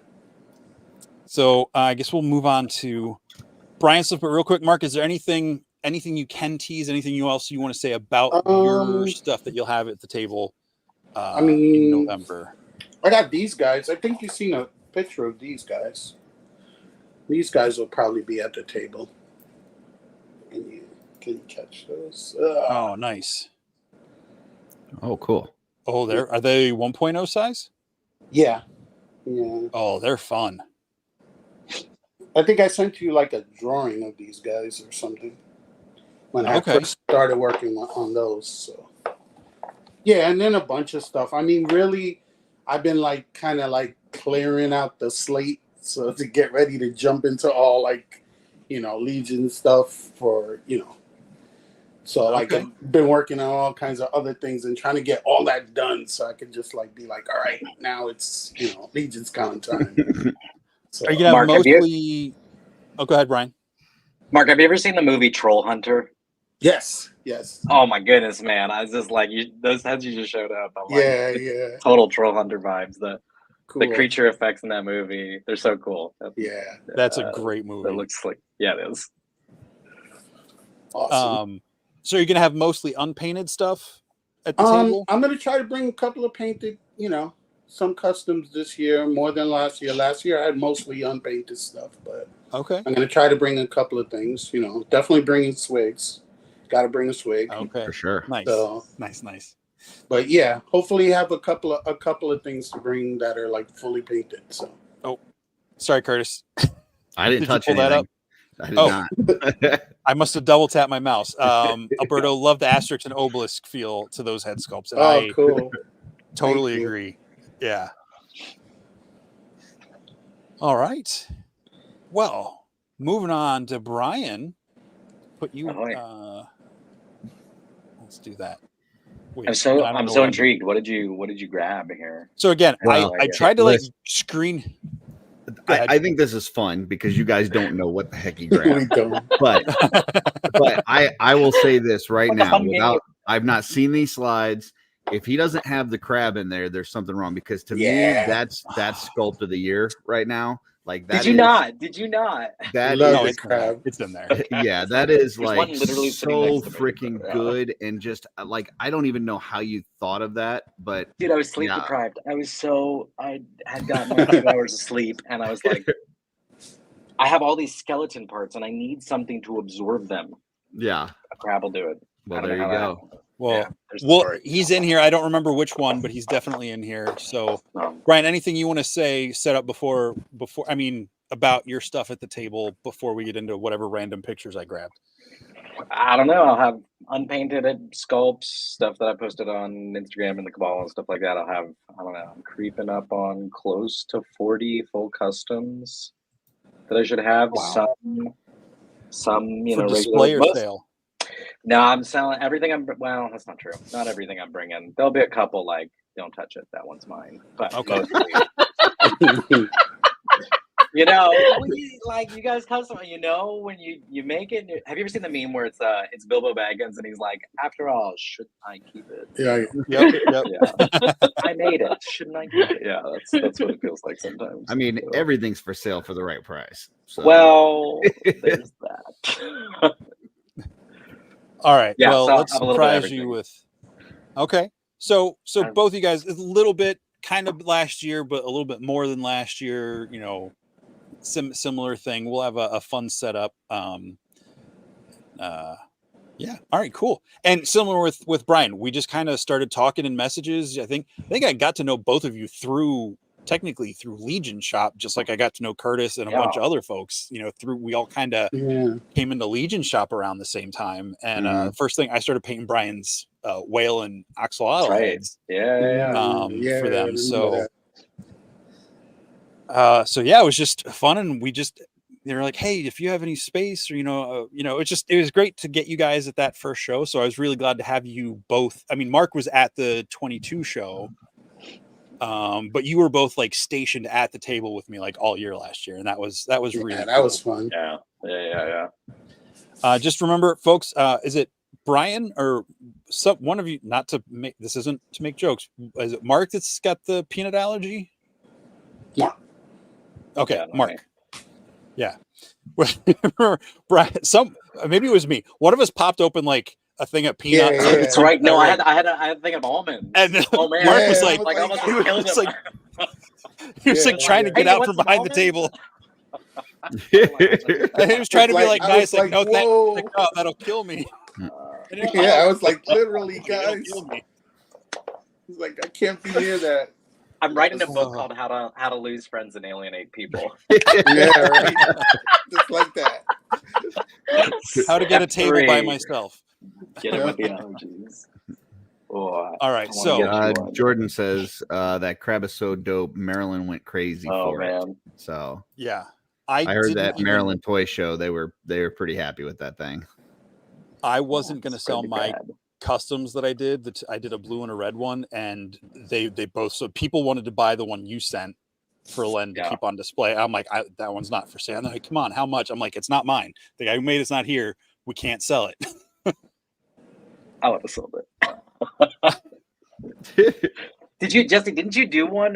Was that you that did one with like the Maryland flag as one of the shields? Yep, I did. I did the shield and a banner, and two different people bought the sets, and I was like, I'm never doing these Maryland things again. I'm done with these Maryland people. No. I'm gonna do two more. Because I wanted to have crabs for my display. Like I'm doing like a sea. I've got your whale. I've got the axolotls. I'm gonna have like a sea faction, and I want to have crabs, but I got a different color scheme I'm gonna do. Nice. So yeah. Speaking of not crabs, capybara because of the sea. Yeah. This was another one of those. Oh man, this was I was just starting to messing around with AI image generators, and I was just like, what is the weirdest thing I could put in here? And I was like, make me a knight riding on a giant capybara, and it spat out an image, and I was like, I have a moose. I can make a moose a capybara. And so that happened. And I made a few of these. If I can get to it, I'm going to try to get at least one more of these done, full one, to have available at LegionsCon. Pieces are all printed. It's just a matter of painting them and getting them on there. But that one was Danny Caboodle was the one that I think initially like nudged this. I showed him the image. And he was like, "You've got to make this." I don't know. I can do it, man. Yep. Like, you can do it. You can do it. You can do it. So that's Danny. It happened. Yeah. And the cool thing is, for sounds like you haven't seen enabled. Totally. Yeah, totally. What were you saying, Jesse? For folks who haven't seen this in person, check out Brian's. I didn't put your Instagram in the thing yet, but you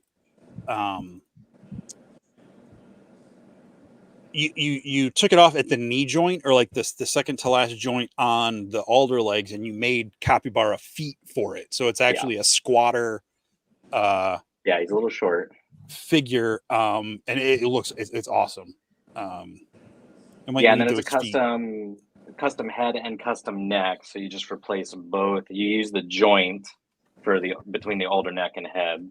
You save that part, pop these in, and put them in there. So I'm not currently planning on having unpainted sets of this, just having the completed custom. But listen, if people want to make capybaras, just tell me and I'll make it happen. I meant for like a 1.0 or a 2.0 figure. I'll talk to you on the side. I do have, like there's the 1.0 Cappy. Nice. Little guy, still little. Those things. I lost it. Where'd it go? There we go. All right. And again, this was a custom you had last year. I'm pretty sure this one sold. Yeah, this one did. Yeah, no, I did this. So that's got the tail. The tail is just drilled into the tushy and glued in there. But then the head is just kind of mashed on there. But I'll have a couple of these sets unpainted, but I also have one that's a beluga head. This is a humpback whale. Oh, nice. I have a beluga head. So I took the what's the vampire ogre? This guy.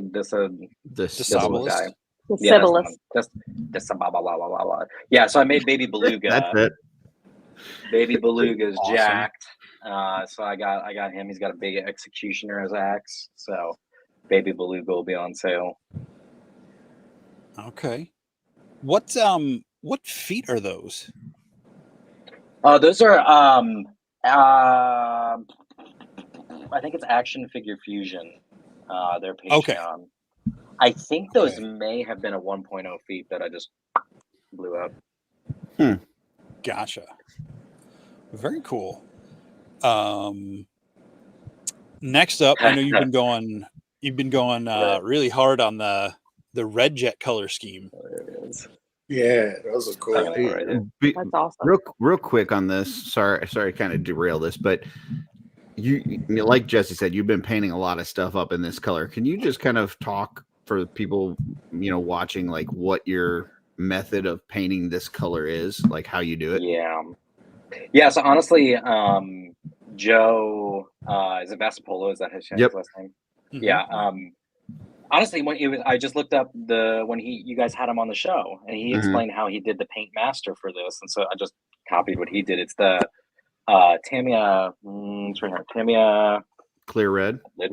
Yeah, the lid was not actually on there. That was exciting. Oh, yeah, you don't want to smell that one. It's got a rough. Oh man! First time I smelled it, I'm like, this kind of smells like cherries, and then I'm like, I have a headache now.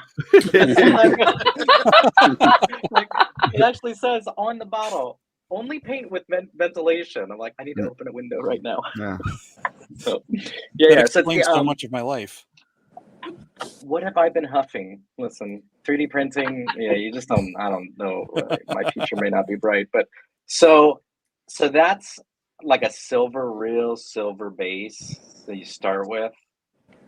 Is there a certain silver that you're using? I've messed around with a couple different. So Stormhost Silver by Citadel. Mm-hmm. That'll wind up with a real, like once you put a couple layers of the X27 on there, it'll be bright. So if you're trying to match the red jet, it'll wind up being just a shade brighter.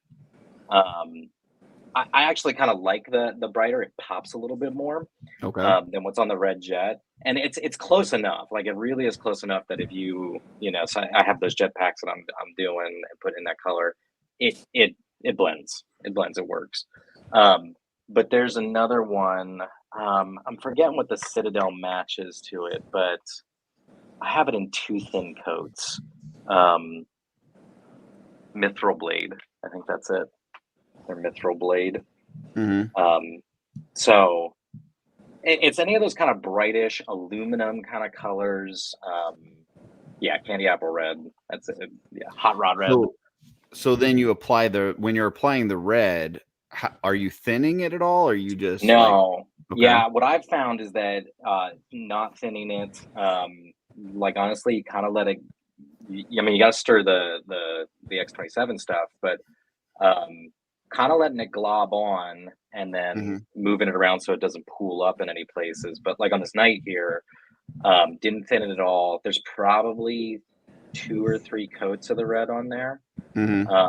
This one I think I actually spray primed with Army Painter's plate metal because I had a can of that, and I was like, I don't want to. I have a lot of jetpacks sitting next to me here, and I did not want to paint all of them by hand. That base coat, so I just sprayed them all, and then started candy, and it nailed it just as fine. So that color works too. But yeah, I didn't thin it, just kind of globbed it on, and then didn't. How many coats of the clear red did you have to put on it? This is, yeah, I mean, like I said, I think this is 2 or 3 on here. When I did, okay. yeah, so when I did, similar with my Lady Red Jet, you know, when I did this is probably, I think this is 3 coats on this one. Mm-hmm.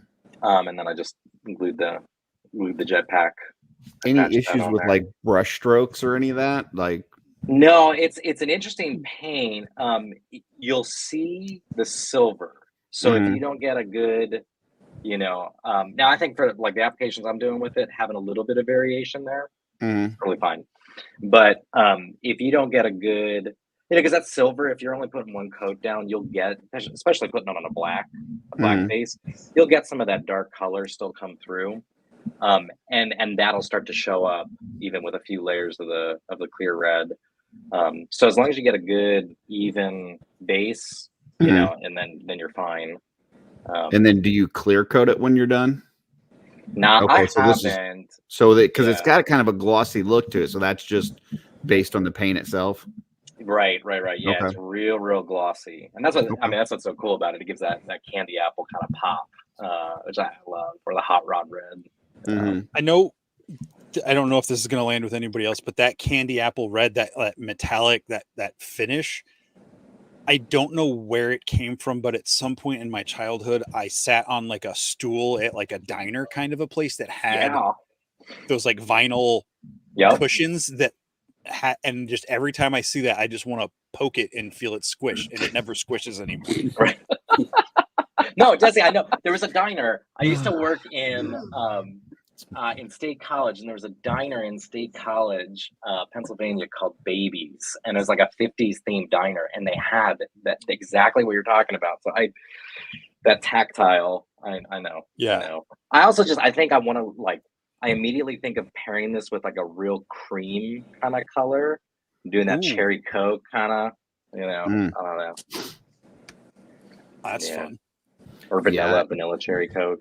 Thank you, Uncle Bob. Sorry to stop with the you know the kind of presentation here, but you just been doing a great job with this, and I just wanted to kind of see if you could describe that to folks, because if people buy, you know, I'm sure we're going to talk more about your jetpacks as we move on, but if people buy those unpainted, it'd be cool for them to be able to know how to do that. Yeah. So. Yeah, I've been trying. I'm like, you know, it's not a secret, so I'm trying to let everybody know. Everybody's asking as soon as I threw those up. So, yeah. Mike's asking, none of this has to be airbrushed, correct? I didn't do any of it airbrushed. Yeah, other than, I mean, I sprayed, spray primed. You sprayed, but that was just because you wanted to save time and not hand paint. Yeah, we don't practice the dark arts here. So. All right, that's all right, Curtis. We all know as soon as you get room to put in one of those, you're going to be talking about airbrushes being the best thing ever created. You've never painted without one. Also, use ventilation. It might have been a Bob's Big Boys. It might have been that, but yeah, yeah. There he is. And he's got everything. Kitchen sink. Yeah. I think that one. Brian also sculpted something of one of my creations. Actually, you guys have both sculpted multiple things out of my creations for me. But the ferret, I know you altered. I believe you altered it for the smaller heads, I think, or maybe the details didn't show up. But you made me that big battle cat head again without just out of nowhere. I had sent a sketch of stuff to you, and a couple weeks later, it's like, oh, here, I'm making this battle cat scale head for your ferret. I was like, what? So that's really cool, and that's really special to me as well. And it's just so much cool variety of stuff you've got here between things you've custom, sculpted, painted, and created and everything. It's just a lot of fun. That's what we're trying to do here. Have fun. Yeah. Jesse, I showed my mom a picture of the battle ferret from LegionsCon last year, and she said, honey, I want one. So once you gave me go ahead to print more of those, that was mom's Christmas present last year. That's awesome. So, yeah. In case you wonder where I get it from, mom, that tells you something. Yeah. Yeah, well, there's there's a kind of a space lady in the back there. That's a mashup. That's a Blue D dot sculptures. If you guys don't follow her on Instagram, you should totally follow her. She's an amazing sculptor. That was originally like I think a Red Sonja sculpt that she had done. And I'm kind of like, we've kind of been going back and forth on a couple projects together, and then I just asked her, can I mess with that head? And I had this space helmet already done up, so I just kind of squished those together, and then that was when I did the jetpack to go with that, and then a little ray gun to get that kind of vintage sci-fi feel. So I have a couple of those, a couple different versions of vintage sci-fi lady coming. There's my dwarf driver in the back, and then kind of that bird guy. That was just I saw a cool picture, cool concept art on Instagram that inspired that one. Just kind of getting something cool in sci-fi. The axolotls have been around. I think I made that 2 years ago. So he's been around. I just love that he's got like the collar, like the ascot, like he's a proper thing going boy. on there. Yeah, I just imagine him as just being like a really proper kind of uppity like duelist. Like you want to hate him, but he's really good at what he does. Yes. Yeah, I haven't gotten a fencing sword for him. I have like a cool saber, but I really wanted like a rapier, like a real thin sword and something. Toy Forge has the one with that's supposed to looks like the toothpick, like the toothpick one. Down. Yeah, the cook crab. Yeah, I had to, I was just doing all those crabs in the cooked red. So I did I don't know how much that candy coat's coming up, but I want to have paint one of those with the candy coat. So that's in process. Hold that back up. Let's make you big there again. Yeah, that's cool. So that's like gloss red. So nice. Candy. I love that sculpt so much. Like it's so just I don't know the not only the how cool it is that you're able to use the arms and attach a set of legs to it and stuff, and just how neat it is, but then the details, like on top of that shell, like all the different ridges and stuff, and the just the eyes and the mouth. Like in order to do the one that I did a lot of research on crabs, just kind of trying to get the right colors and stuff. And as I was looking through the details, like on the eyes and the mouth and everything, I'm like this dude nailed it. Like every bit of this is absolutely perfect. So I can't say enough about that thing. It's just Thanks a great sculpt. Yeah. Well, and your custom of that, man, you made it sing. It was awesome. So cool. Yeah. Yeah, I almost forgot, Kirsch. You did those crabs before I got a chance to paint mine up. I hit him up as soon as I saw him. You jumped on that. I messaged him right away. I was like, I need one of those. So, and yeah, I don't think I have a picture of it, but Mike mentioned the cosmic crab. I love that because you got it on like that 3-legged, like robotic, like kind of. Like, almost. Yeah, I don't have that up here. Droid looking base, and you've got like wires, and it's got the big like mechanical arm and everything on it. So make sure you check out this, Brian's C.B.make on Instagram to check out those other things. I don't know if we'll have table space for that thing, but I'm gonna bring it because I took the crab sculpt and blew it up 300%. So it's big. Oh, that's very big. It's very that big. Much bigger. Oh yeah. Wow. I mean, if you look at the slide on Instagram, I have it posed with the 1.0. What the heck is this? I've not seen this before. This is new to me. Oh, you missed out. You missed out on the Catfish Plumber Bros. Dude, that is crazy. I love that. Catfish Plumber Bros, is that what you call them? Yeah, look, he's got the somebody's got to do the dirty work. Somebody's got to do the dirty work, so why not a bottom feeder? Dude, I love that. Fantastic. That is so cool. You need to figure out a way to get a dual plunger on that gun.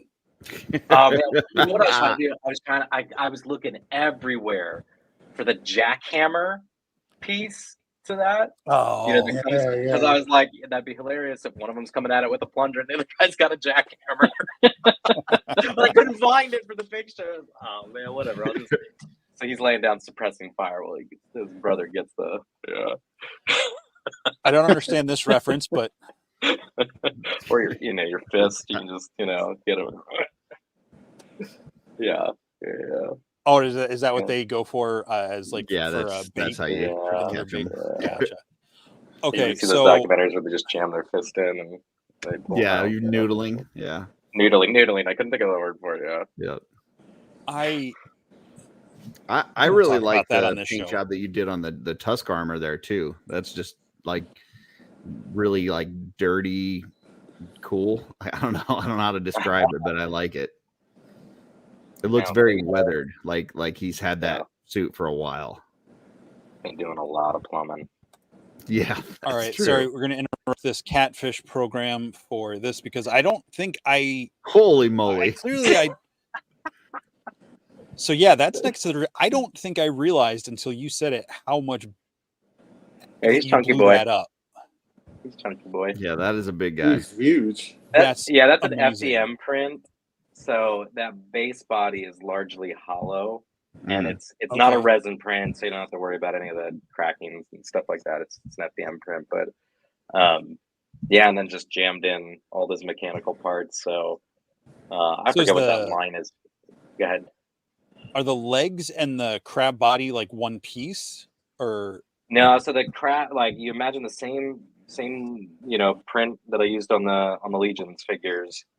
Just blew that up, and then those legs are from an Avatar 2 mech. Okay, like a crab looking mech. Yep. So I used the legs from that, just a bunch of junk. Pieces. The bottom there is actually a Sligor shoe. I do have my chop shop bin, and this was like just glue everything to it. So the bottom there is like a Sligor shield. There's some Joy Toy mech parts. Wow. I forget. And then I 3D that crap. The claw is a big 3D print, also hollow, so it doesn't weigh the arm down too much. But there he is. Wow. Okay. All right. So yeah, sorry. So when I said I don't know if we'll have table space for it, I mean, yeah, we may not have table space for it, but it'll come along. Okay. We'll figure something out. That's got to be out there. Are these guys going to be for sale? I'll have prints. Okay. I got at least the guy with the pants. I got really attached to him. He's got he's got these. I did the feet for him too. Sculpted those in that the open backpack mouth piece. one is so great. He looks so happy to be plumbing or doing whatever he's doing. He loves being gainfully employed. Yeah, man, he is happy as get. That's life. Come on, bro. Let's scrub this toilet. That looks like something that would be in Men in Black. Yeah. The plumbers come in, they're like, we're here. Yeah, totally. Oh, that's great. Totally. Now is this the same one or is this a new version of the one you had last? No, this is he's we'll go the other way. There he is, that way. He's right there. So making a fresh one. So this dragon troll. So I don't know, Mark, if I can give it away, but hopefully getting some new feet and hands for him via some sculpts that Mark has done. So I haven't gotten to print those yet, but hoping to give him some cool dragon feet and hands yet. But paint on the wings from this image, paint on the wings isn't done. That was actually the reason I did that one was because I had a leftover painted set from LegionsCon last year, so I had that paint matched head and you can't see it here, but the tail. And so I said, man, I just need to get another forest troll and do up another one of these. So this is the one where the wings are like from a Halloween costume or something. Yeah, it's a kid's costume kit. Yeah. And then I used drywall anchors to attach it in the back. Nice. It's fantastic. The troll body's hollow, so That's so awesome. he'll be finished. You all right there, Mark? Yeah. So you got it. Yeah. Oh, nice. I got it. I found That's it. the kit. Yeah. Oh, Yeah. cool. Yeah. Those are cool.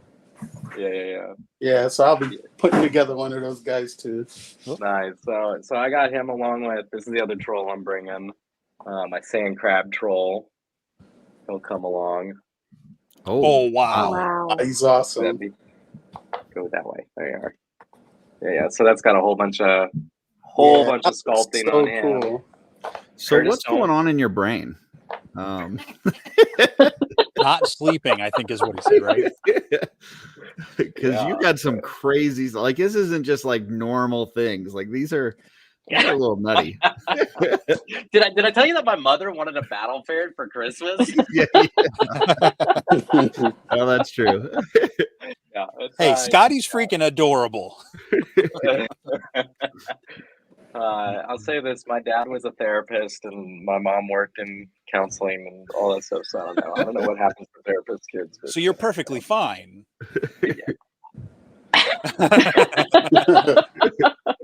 We're all good. Yeah. It's like what I saw in an interview with the oh crap, what's his name? The Batman director, the original Tim Batman, Burton. Tim Burton. Yeah. He was like, he's like, you know, I think I'm fine. You know, if I had grown up watching like Sesame Street and stuff like that, I'd probably be really messed up.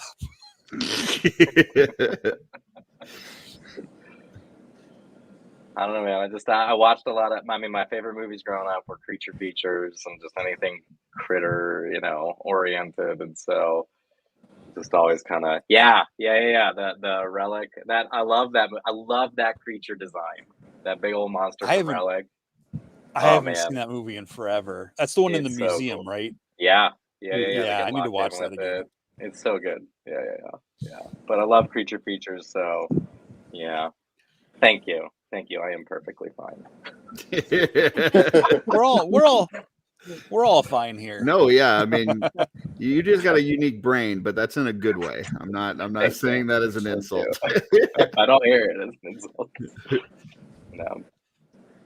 Well, I think that's the last slide of your stuff I've got here. So is there anything else you teased new dragon feet and hands for this guy that's a duo between you and Mark. Yeah. Cool. Anything else you want to throw out about your stuff on the table? Come check it out. Yeah, there's other crazy stuff. I just did this little guy. We were watching the Wild Kratts. I was watching the Wild Kratts with my kids. That's not what I Hey, wanted. Jesse. And there was a goblin shark. And have you ever seen a picture of a goblin shark? They're crazy looking. It's where the inspiration for the alien, with his sort of extendable jaw, because they have these retractable jaws. Oh my gosh! I didn't realize it was based on a real thing. Yeah, it's based on the goblin shark. So I that sculpted. Makes the end of Prometheus make so much more sense. Yeah. So that's just a goblin shark, and then I made a sharky goblin. So I'll have some of those there if you want a sharky goblin. You bringing any of those monkfish? A monkfish, the blobfish. Yeah. Yeah, I'll have some blobfish. These are nightmares. I was just trying to channel my, your expressive characters, Mark. I was thinking, I just want to try. I want to see if I can do a Mark Rivera kind of style sculpt, and then it wound up a blobfish. And I was like, it terrifies me. I'll let Mark do Mark, and I'll do me. Little nightmare fuel. So Len will have some of my stuff at the Wolf King table at RetroCon. We've got being of my cool. Yeah, those crabs are really popular in Maryland. I know I plan on getting 2 more of the torsos, so or the bodies. So just need more skeleton arms. Yes. Need to get some Okiatoses so you get the extra arms. Mm-hmm. Yeah. Mm-hmm. Totally. Real quick, I know this is mostly about everyone else, but I wanted to tease something I'm bringing to the table. And it's not really bringing, it's more of a concept at this point. And I'm only sharing the name of it. But make sure this is going to be Jeremy's doing his Mythic Shoguns. This is going to be my kind of focus this year, is going to be a display of what I'm calling Hearthwood. Hearth. Hearth. Me and Darla argue about this all the time. I say it's the word earth with an H on it. So you can say you want, but this concept is hearthwood. It is it's a setting. I'll just leave it at that. It's a setting. It's going to be the basis of my big diorama. It's not going to be as big as past years, but yeah. So that'll be there at the table. Hopefully, a little bit of fun there. So I'm excited for Hearthwood. So Curtis, it's also the word heart with an H on the end. That's what she always says.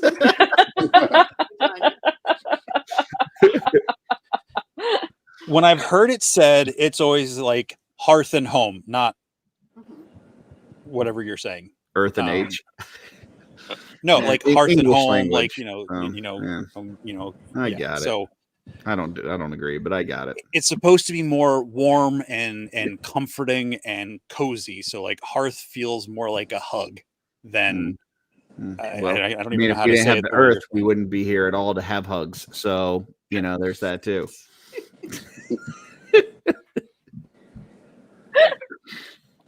So there you go. You broke Dusty. I did break him. He doesn't know what to say. I was more trying to get in Darla's head than anything because we've argued about this for years. We played World of Warcraft. That's where we met, and there's a thing called a hearth stone that brings you back to your home. And so we've argued about that for years. Okay. So I thought you were okay. So Darla is saying it correctly. She's saying it correctly. Well, when you go to the movies, in her mind, when you go to the movies, do you go to the movie theater or the movie theater? The second one. Okay. Is that right or wrong?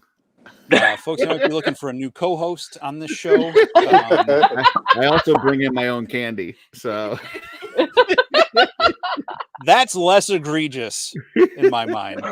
The first time, no, I'm kidding. When I went to college in Springfield, Missouri, I met friends from West Virginia who said theater, and I like. It felt like I was getting smacked in the face with a brick that said "Shooting the Shelf sent me" when that wasn't even a thing yet. I was like, why are you over pronouncing that word? Good stuff. Anyway. Yes, Mike, exactly. The hardwood. Yes. For sure. So folks, that is table 9 and 10. Please come and see us. Gonna have a lot of cool stuff, a lot of cool people. Just don't talk to Jesse during setup time or teardown, and you'll be all right. If you do talk to him during setup or teardown, I can't say what's going to happen to you, but it's not going to be good. And that is all in the first row. So if you come in the vendor hall, or what are they calling it? Is it community room? It is the community room. The community room. That first aisle there. We're at the end of the first aisle. We're the last two tables. So walk in the door and go to your left. A lot of people's minds, they want to go to the right because right is safety for some reason, but left is adventure. Left is fun. Left is where you'll find tables 9 and 10. And left all of us is Catfish Brothers. Plug the toilets. and the Cosmic Plungers. I mean, yeah. What else can you ask for? Everybody poops, even in space. That's just a fact. So. Okay. What do you drive, Curtis? Don't just say car. Well, we just got a new vehicle, so we're okay. All right, we that's drive good. A vehicle. All right. Not a whatever that is. Vehicle. Vehicle. Vehicle. No. Vehicle. Space poop. Space poop. Yep. No, for sure. Will not sculpt that. Cosmic commodes. We found Brian's limit. He will not. There is a line. Oh, there is a line. There is a line. Cosmodium? But it's a line. Okay. Now you said that we had a surprise segment, new segment. Well, Okay. Guests, you are welcome to stay for this. I have no idea how this is going to go. I don't even know what I'm about to say. This is very much, what do they call it? Am I getting fired? Stream of consciousness? No.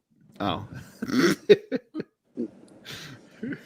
No, I'm just saying, like, if you guys, I know it's late, you know, we're at our 2 hours, you know, if you guys have things to do, you have families and things, so like I understand, but Should I leave?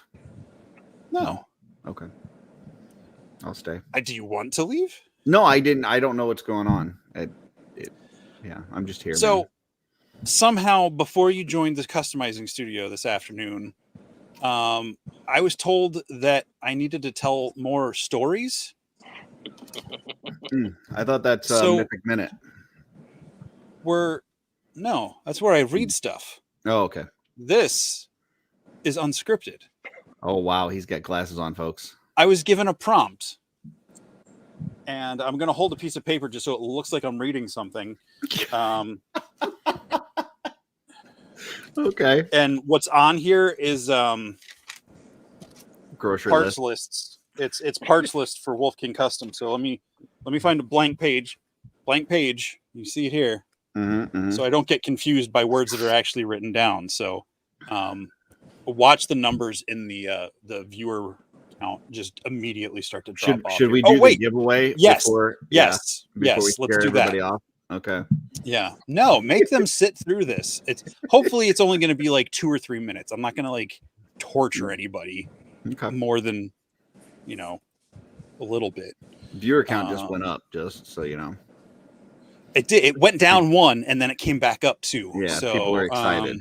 So, net positive. Folks, hashtag Stuff the Planet to win the Blu-ray that Curtis is offering up, along with some other extra fun things. Curtis usually does pretty good with extras. So Cool Planet stuff or something like that. It's a Blu-ray about toy collecting, I believe, or nerdy stuff or something. I don't know. Hashtag Stuff the Planet. We'll give you another 20 seconds here. 10 seconds, rather. 10 seconds. So in 7, 6, 5, 8, 3, 2, 4, 5, 7, 1. 11th. Go. Drawing.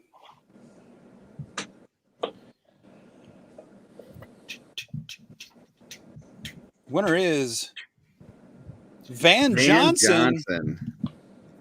That's nice. I had a package going out to him anyway. Did you already send it out, or no? I got one ready. In fact, I decided I wanted to do a giveaway tonight because I have to go to the post office to mail one to Van. So now I just mail the one package with both. All right. Well, there you go. Bob's your uncle. Hey, Uncle Bob's here.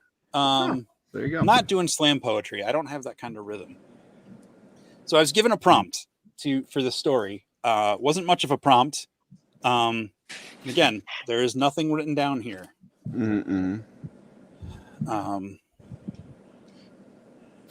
So once upon a time in a land of creativity and imagination, a young artist entered the scene named Abby. Abby came in and was just really having a hard time finding her place amongst all the other established artists in this place, you know, classic artists that have been, you know, trained for decades and, you know, with refined skills. And would you say she was Abby normal? No, she's just Abby. She, you know, she was new, she was young, she was less experienced, but she had a passion for what she did, for the art that she created. And eventually, you know, she just, like all the other masters in this realm of creativity, Abby is not a laughing goat. Don't interrupt story time, Doak. I'm telling a story here. This is serious, Doak. Come on. And Abby, so she struggled to find her place amongst this creative community of master craftspeople of all different styles and varieties, you know. using formats that have been well established, enterprising and doing new things with old techniques, new techniques on old styles, and just coming with really creative things. But like Abby just couldn't find her place, and eventually she found the right spot. She found her the right niche, and her techniques improved, and instead of being seen as garbage or kitschy, she eventually learned that her art was as good as everyone else's. And other people would eventually learn to pick up her style and to use it and create it. And Abby is actually just the airbrush coming to find her place in the masterful array of tools available to all artists, whether it's a paintbrush, a toothpick, a thumbnail, an airbrush, spray paint, stencils. Abby, the airbrush, earned her place amongst the creative tools. It's just a new way, just like sculpting in clay and marble has moved on to sculpting in 3D rendering. Abby was a tool that found her place amongst all the people.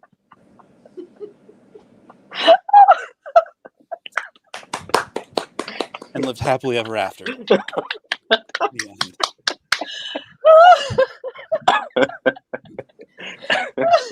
Story time with Jesse, Beautiful. everybody. I have tears in my eyes. The prompt, you can probably guess where the prompt came from. Actually, I don't even remember where the prompt came from, who said it, but it was airbrush. That was it. And Abigail was a witch. So I agree. Yeah. Sorry, Uncle Bob. Yeah, some people were going to get lost on that one, but there you go. All right. That was story time. So that's the show, folks. I don't have to fire Curtis. Curtis is choosing to leave. So I feel like Uncle Bob's giving me the Billy Madison treatment. At no point in your rambling did you make anything resembling a point. May God have mercy on your soul. We've all now turned to the dark arts from having listening to you. Well, listen, Brian, Mark, Tonya, Darla, appreciate you guys joining us. Everybody, these are very creative folks. Jesse and I are just lucky enough to have them at our tables. Please come and see them, even if you don't want to come see us, because they're great people. They're very creative. They got some awesome stuff to see. And then when you're there, I'll try to sell you something of mine, even though you're not there to see my stuff. But no, seriously, appreciate all of you guys joining us. And if you have anything else as we get closer that you want us to promote on the show, just let us know, and we'll definitely show pictures of it. And yeah, we're just really excited. It's going to be fun to see everybody again. So thank you very much. Thanks for having us, guys. Yep. Yeah, thanks. Thank you. If you guys want to, we're going to bounce you back to the green room. If you got to take off, feel free to go. But if not, stick around for a couple minutes. We'll be right with you as we close out the show. But thanks for being here. And wow, Curtis is just kicking Darla out. Kicked her out of the green room. So. Okay. All right. All right. We'll see you, folks. Be back in a second. All right. And make sure you go follow all these folks on their Instagram. Mark Star Media, Darla on Art by Akerman with Curtis, Brian at C.B.make, and Tonya at Aslan.creation. So all at the bottom I'll of the have screen all there. of those. They're in the screen now. They were in the chat. They will be in the description for the show, maybe later tonight or tomorrow, whenever I get to update all that stuff. So Joe is a person. Just so everybody knows. He is a person. He is also the DM of our campaign over on Allegiance Quest, which is shifting one night over to Tuesday this week to accommodate some schedules. Because some people can't keep a schedule. Some of us are flexible and know that life sometimes happens. Some of us make D&D a priority, and others, others don't. So it's all right. It's okay. And someday Curtis will figure out the rules on how to play D&D. But also, Joe is a great person. He is Yes. going to be at LegionsCon for the first time. I can't wait to give him a big hug. So definitely go see him there. That is going to be a lot of fun. And he was on Latin Legions earlier. If you haven't checked out that show, they come on before us every Sunday, 6 p.m. Eastern. Definitely check them out. It's a fun show. So totally. And make sure you go over to Legions Ladies on YouTube. Again, that will be in the description as well. A link to that channel. Go follow that show. If you've got ladies in your life that are into toys and collecting, or are interested, send them over to the Legions Ladies. Not just there, but in addition to everything else, because they have such a great channel going over there, and a great Instagram account. So make sure to hit up the Legions Ladies. If you're not already supporting them, get them over 500 subscribers. Yep. We got a guest next week too, don't we? We certainly do. The one and only in the chat, Spooky Zorro, Rob Zamora, is joining us on the show.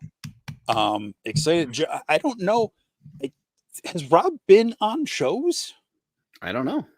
I don't know if I don't ever know his seen... YouTube background. I just know that I see him in the chat on every show. Yeah. And he's an awesome dude. And he lets me know when stuff is available so that I can score on golden tickets and whatnot. There you go. Yeah. I mean, what else do you need in a friend? Exactly. You know, try to help you to learn to appreciate other art tools, maybe. He's like no, check us out Joe. next Sunday night episode. Is that 35 with Rob Zamora? Uncle Joe? What? What'd you say? Joe? Yeah, I'm gonna take him with me to the Wonka factory. Oh, right. Yeah. Isn't it Grandpa Joe? Grandpa. Yeah, sorry. I don't know what. My brain's not working. Something about that Abby story really messed me up. You just got to see it from a different perspective, and then you can appreciate. No, I can't appreciate witchcraft Until you learn to use it for yourself. See, anyway, folks, listen, we talked about Brian stuff earlier, and he was talking about the candy coating, and people were like, do you have to use an airbrush? And he's like, no, you use a paintbrush. You don't have to use an airbrush. Like, Brian gets it. We don't need all that. You have to use an airbrush. Magic, dark arts. Just trying to get you rituals, to not candles, be so... Too many candles. Why would you want to light that many candles? Candles are awesome. They smell amazing. Even if they're not like scented candles, just wax candles. I don't think those are the kind of candles that you use for witchcraft. I don't think you use scented ones. No, just regular wax candles. Why not? I don't know. We'll have to get a witch on here to talk to us about it. Have you ever opened a box of crayons? Uses a lot of airbrushes. We can get him on here to talk about witchcraft. Or Nathan, Nate Armstrong. So I like both of those guys. That's what we should do. We should get a couple guys on here to talk about airbrush for 2 hours and see if I can make it through. That'll be like harder to make it through than a gauntlet. That'll be like the new gauntlet. Can I make it through 2 hours of airbrush talk? I'm going to go with yes, just because you're that stubborn and you're not going to duck out of your own show. But you're going to want to. The thing that ends the streak. We're going 2 years strong without missing a week. Is that going to be the thing that stops it? So Curtis gets hospitalized illness from listening to 2 hours of airbrush talk. Yeah. No. Anyway, folks, thank you so much for being here tonight. Curtis, see you on Tuesday night for Legion's Quest, which may or may not be live. We'll see. Seems like people like the live show, but I don't know. Oh, Trevor. You mean, Trevor, I feel like it's more of a zine than a newsletter. Like a quarterly zine. I got to find the right buttons here. Until next time. Not overlay. What's on your shelf?